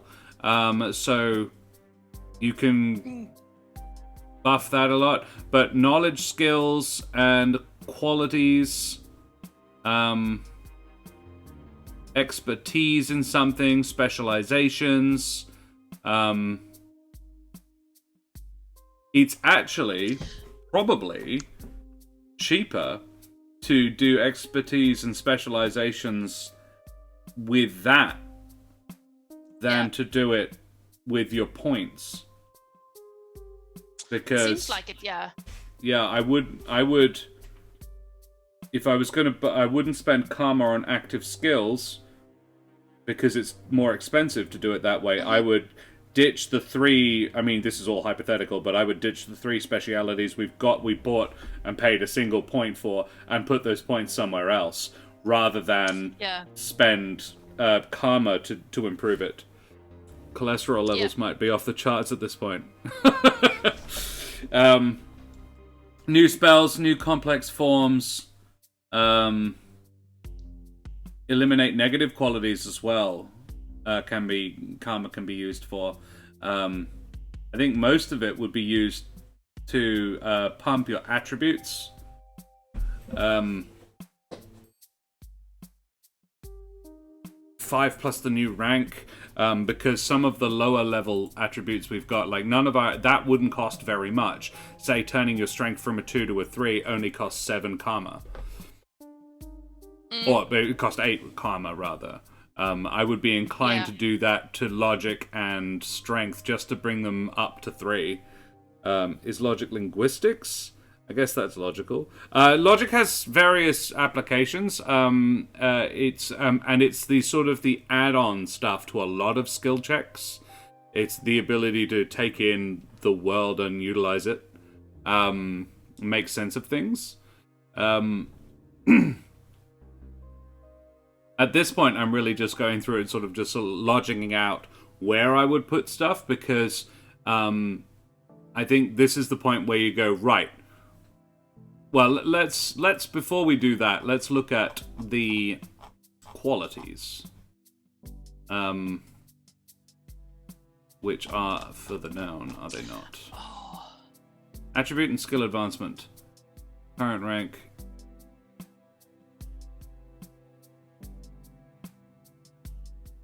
Specializations and expertise. Yeah, qualities. Here you go. So positive qualities: ambidextrous, costs 4 karma. And these yeah, you can gain karma for character creation by taking negative qualities. So if you take a substance addiction, you get a +2 karma. Yeah. Allergies. Ooh, severity. And a withdrawal time. You take a level 1 addiction, your withdrawal time is a week. Oh, so you have to take it once a week.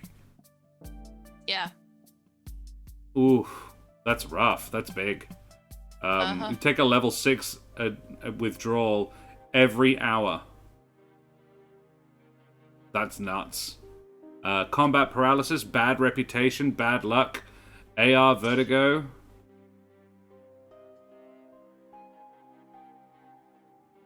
You get dizzy and nauseated when using augmented reality. That's cool. Sorry.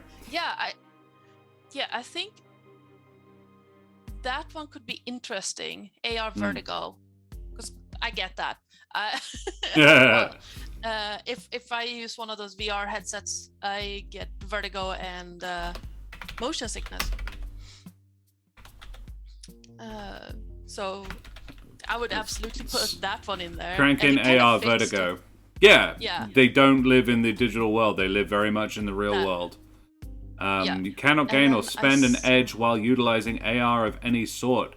You gain nauseated status while using AR and for 1 hour after you exit it. That's cool. And it gains you +10 karma. Yeah. Dependents. Children, lovers, or something else. You have people relying on you for financial support. They live at your DOS, eat your food, use your Tyrsday account, and generally cost you enough nuyen to keep you looking for that next score. 4 karma per person. I would absolutely go for some form of dependent, but I'm not entirely sure. Like, I could see them having a sibling. The only trick is, I recall something about you're not allowed to have too many qualities. Yeah. But I don't think I want to do dependence just yet. But the limit of qualities character creation is this: you can't have 6 total qualities, and the net bonus karma cannot be more than 20. Yeah. So I was thinking magic resistance as a quality. Ooh, yeah. And they're like, I don't want to deal with that. Yeah. Nope. And basically worked up a resistance to magic by just noping out of magic situations. They say magic resistance. How much is that one? Magic resistance 8 karma. 8. Game effect, you gain a bonus edge for use on any magic resistance test. So if you do not use it on that test, the point goes away. When a health spell is cast on you, treat your essence as if it were 2 points lower than it actually is. So you can't heal from magic either very well. No. Thermographic vision is something you get and you don't have to pay for. You can see the heat of objects in total darkness, assuming they are warmer or colder than the ambient temperature, allowing you to operate in such conditions. Photographic memory. You can use you gain a bonus edge when making a memory test. Quick healer? Yeah, I was thinking quick healer and toughness. Gain a bonus point of edge when taking damage resistance test. Yeah, the other one I was thinking was home ground. Oh yeah. So being in, say, a getaway car in the character or in Torque's neighborhood would give them an edge. Outdoors and perception tests made in your home ground gain an edge for use on that test. But I'm not entirely. I don't know how useful it would be, but yeah. Long reach. Using a melee weapon, close range is extended to 5 meters instead of 3. Human looking. Small orcs, tall dwarves, and ugly elves do exist. You don't look like your birth metatype. You appear human. Ooh, the points in your ears are usually overlooked. Your tusks are filed down to mere teeth.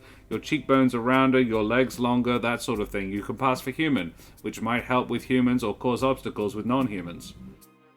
You generally appear human at first glance and gain a +2 dice on disguise test to hide your metatype and appear more human. Definitely that, I reckon. That one, yes, absolutely. So we could.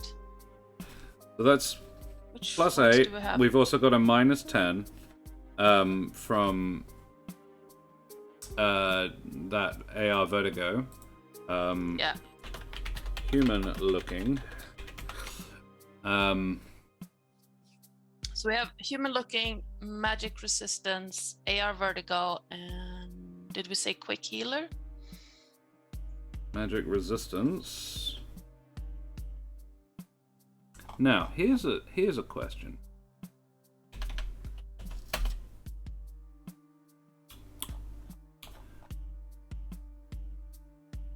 Select qualities. Done at any point, look through the qualities section, because is this part of that? Spend customization karma. Each character receives 50 karma to buy qualities with. You can pick up based on mechanics, but it might be more fun to design a concept. Pick qualities that suit it and see what happens. Once you have the list, tally up the costs, positive and negative. The limit on qualities at character creation is this. More than 6 total qualities at character creation, and the net bonus karma cannot be more than 20.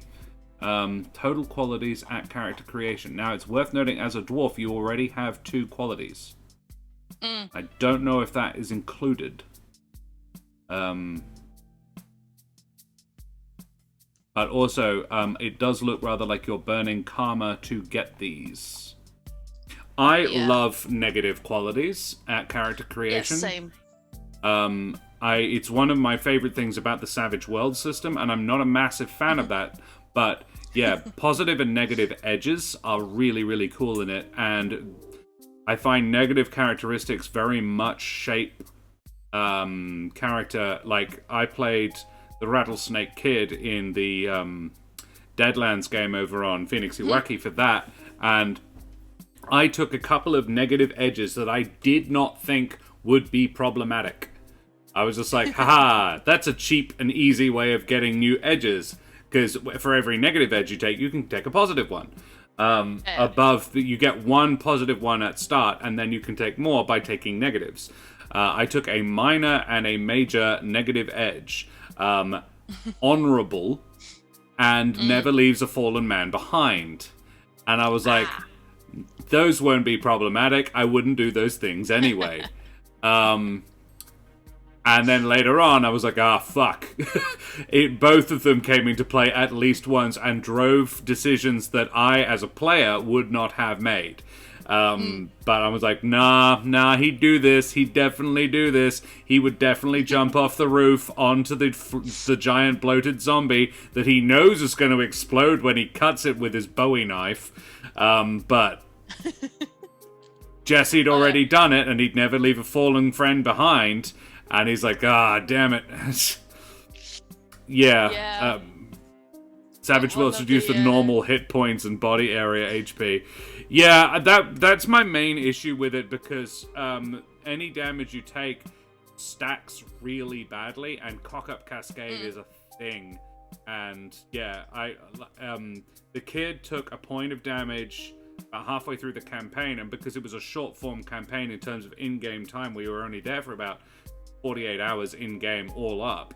The kid did not have time to recover from it. So 6 episodes, and I was at a -1 penalty for everything for about half the game, because I couldn't heal from it. And healing takes time in Savage Worlds. And I was just like, look, this isn't a problem per se, but it means that at any skill I'm not trained in, I'm basically not going to succeed. There's a lot of things to recommend about Savage Worlds, but that's not one of them.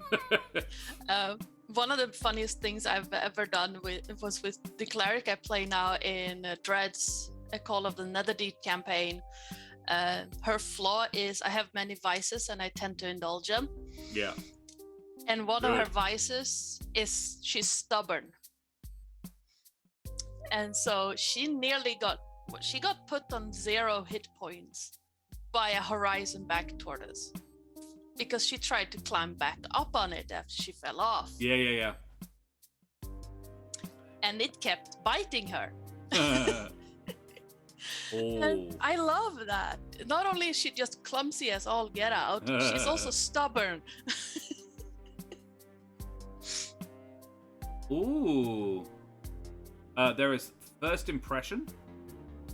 Yeah, I was looking at that. You gain 2 edge for social tests during your first meeting with someone. There is also high pain tolerance, which is quite cheap. When wounded, reduce your wound penalty by 1. For every 3 points of physical damage you take, you have a -1 modifier. This reduces that by 1. So the more you can take more damage and have it affect you less.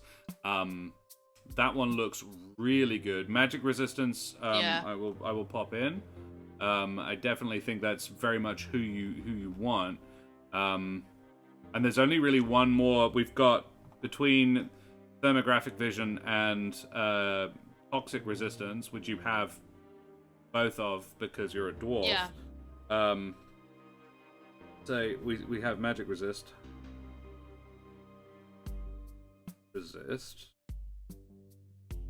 We have AR Vertigo.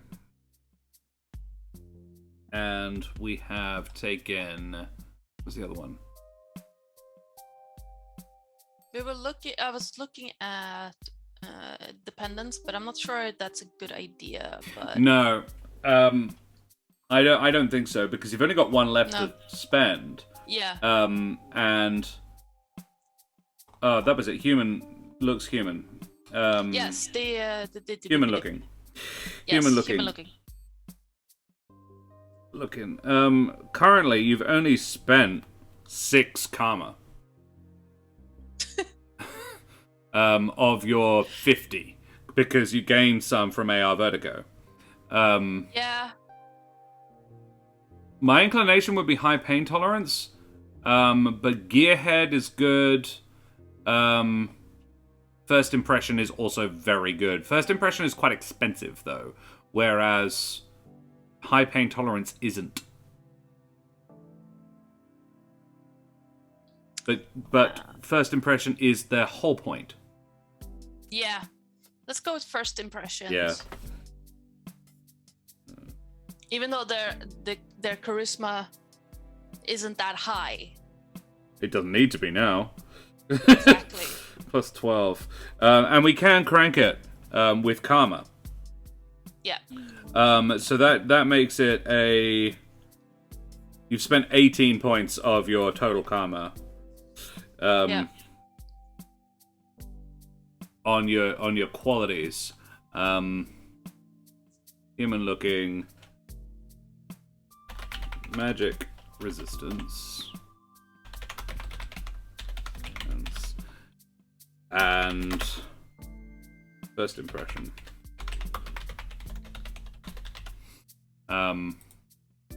That leaves you with 32 points to buff the rest of your abilities. I would be very inclined to drop 8 points into strength and or logic. Or you could drop 10 into charisma to get it to 5. How many points? You've got 32 left. You could do all 3 of those things. I'm thinking. Yeah, I'd say let's do all 3 of those. Yeah, that's 10. That is a further 8. Dude. Hey. Cat. As is that. No. So it's 16, 26 of the 32. So you've got 6 left. And you are allowed to have 5.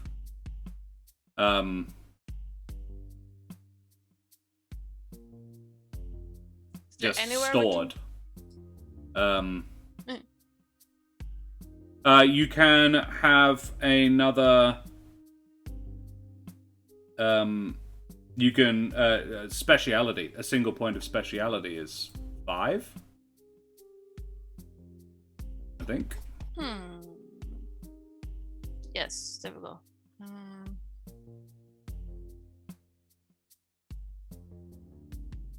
92. Oh, that's confusing. Attack rating and augmented reality use the same abbreviation. Abbreviation, yeah. There is also language skills. Oh, yeah. And knowledge skills. Skill levels. Oh, I might be wrong. If you are 0 in something that you require a trained ability, you just straight up can't do it. Whereas zero untrained, you've never tried to do this thing you're about to do, at least not seriously.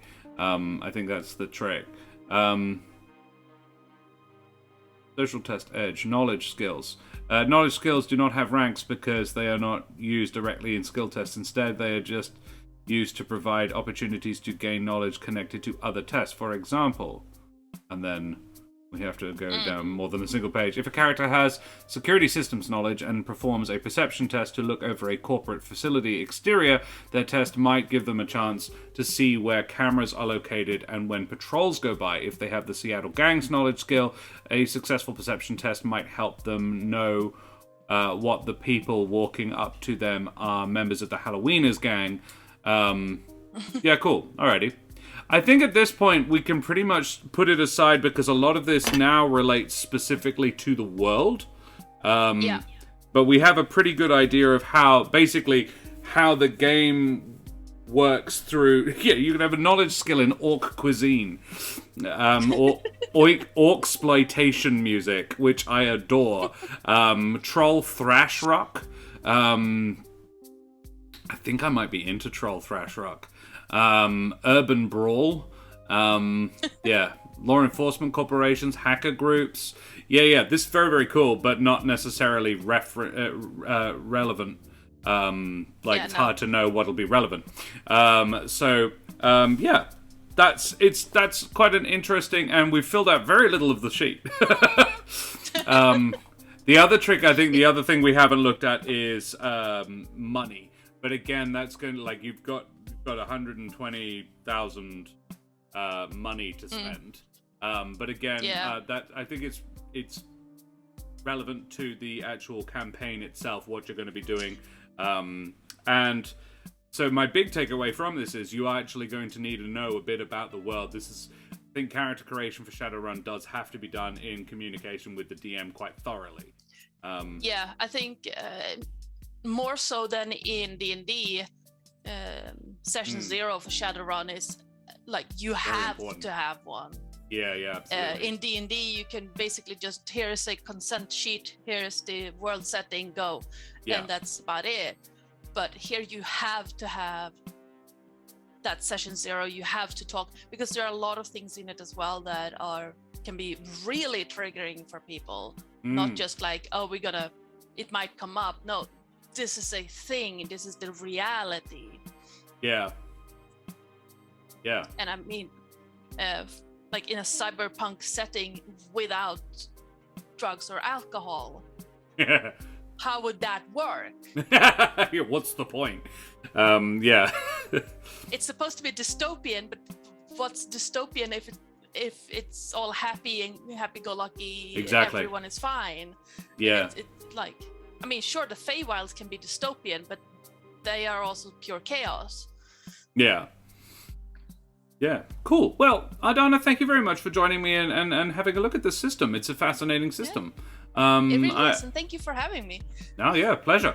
Guys, I think we should probably go away from here now, but, go and raid somebody. But I think before we do that, we should tell you a little bit about ourselves. We are Corsair's Cove. We do D&D. You can find us on our socials there. You can find our YouTube, which is fully up to date, except for last night's episode, which I haven't uploaded yet.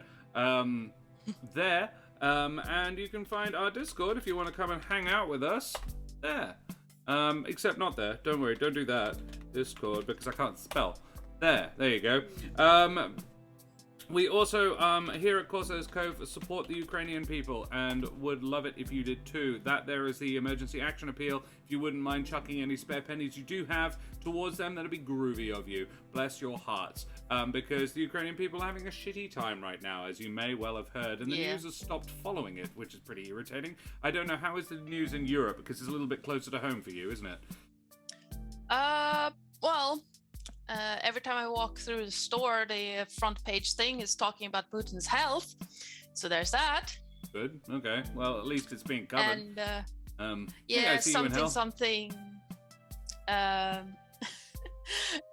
something Russia bankrupt next year, but that doesn't help Ukraine now. Not now. Yeah. Groovy. So thanks very much. You have been lurky, but that's okay. I see you in hell. I hope you've enjoyed it anyway. We should go and talk to other people. But Ardanna, who the absolute heck are you? I am Ardanna, or Joe. I used to say I'm a variety streamer, but it's basically just D&D and then maybe some other stuff. From Sweden. I like to gate crash other people's streams when they invite me. Is it gate crashing if I'm invited? No. Okay. By definition, no. No. And I'm trying to do this whole full-time DM thing, but my town, like this whole region I live in, the 3-city region, has one local game store. That's not much better. I think we've got 2. It would actually really qualify as an actual game store. But if I go like 40 minutes south to Gothenburg, they have like 16. Yeah. Alrighty. Thank you very much for joining me. And mes dames et messieurs, dames und herren and beings of indeterminate gender and persuasion, I be Josh the Pirate, and you can find me here on my channel Corsair's Cove, where I run D&D and talk other RPG-related systems, like we did this evening. And sometimes I have special guests, and sometimes Karen and I play games on Thursday nights where we do one-on-one D&D. Sometimes we have special guest DMs come in and DM Mutant Chronicles for us for a 1-3 shot. That was fun. Other than that, you can find me the podcast There Be Dragons, where I play the infamous and deadly pirate Scan Felspar und his little dragon, Rosh. And if you're in New Jersey on the 25th of September, you could head to a cinema there and watch part of one of my episodes live in a cinema, which is kind of dope, and I kind of wish I was in America. Josh plays a pirate? Yeah, I don't know. I wasn't being super imaginative when that one first came up. I didn't expect to find D&D became my life. Back then. Who would have seen it coming? Well, here was this thing. So I gave the DM 2 options for character. The other one was not a pirate. I actually don't recall what it was. I feel like it was a monk. Yeah, he's still my backup character. I'll dig him out. But yeah, that's not the way we went. Half-elf, ranger, pirate. Yeah. I have a great reminder of your day. Have a great remainder of your day. Carrot Goblin, I will. I once played a pirate tabaxi with dual flintlocks. That was dope. Yeah, that would be cool. Alrighty. Well, we need to find someone to raid. And as the guest, Ardanna, do you have any recommendations? Let's see who is on. Question we have is, Winter's Tales, we've got GM's Workshop, we've got Mike Moans, Venice Elder is streaming, and they do Fate's Grip. But you're the guest, you pick.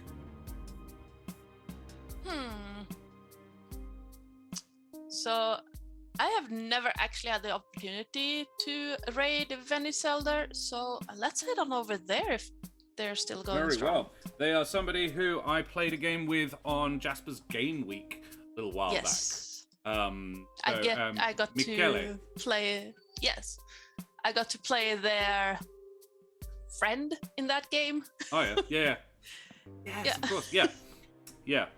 Cool. Alrighty. Well, we'll go and do that. So, yeah, I will chuck an ad on, and then we'll go straight over there. Guys, thank you so much for joining us. Ardanna, particularly, thank you so much for joining me. It's been an absolute pleasure, as always. And we will see you again very soon. So, yeah, Karen and I will be back Thursday night for more Mano a Mano. So take care, everybody. Love your faces. If you sneeze during this episode, bless you. And we will see you soon. Say goodbye, Ardanna. Bye.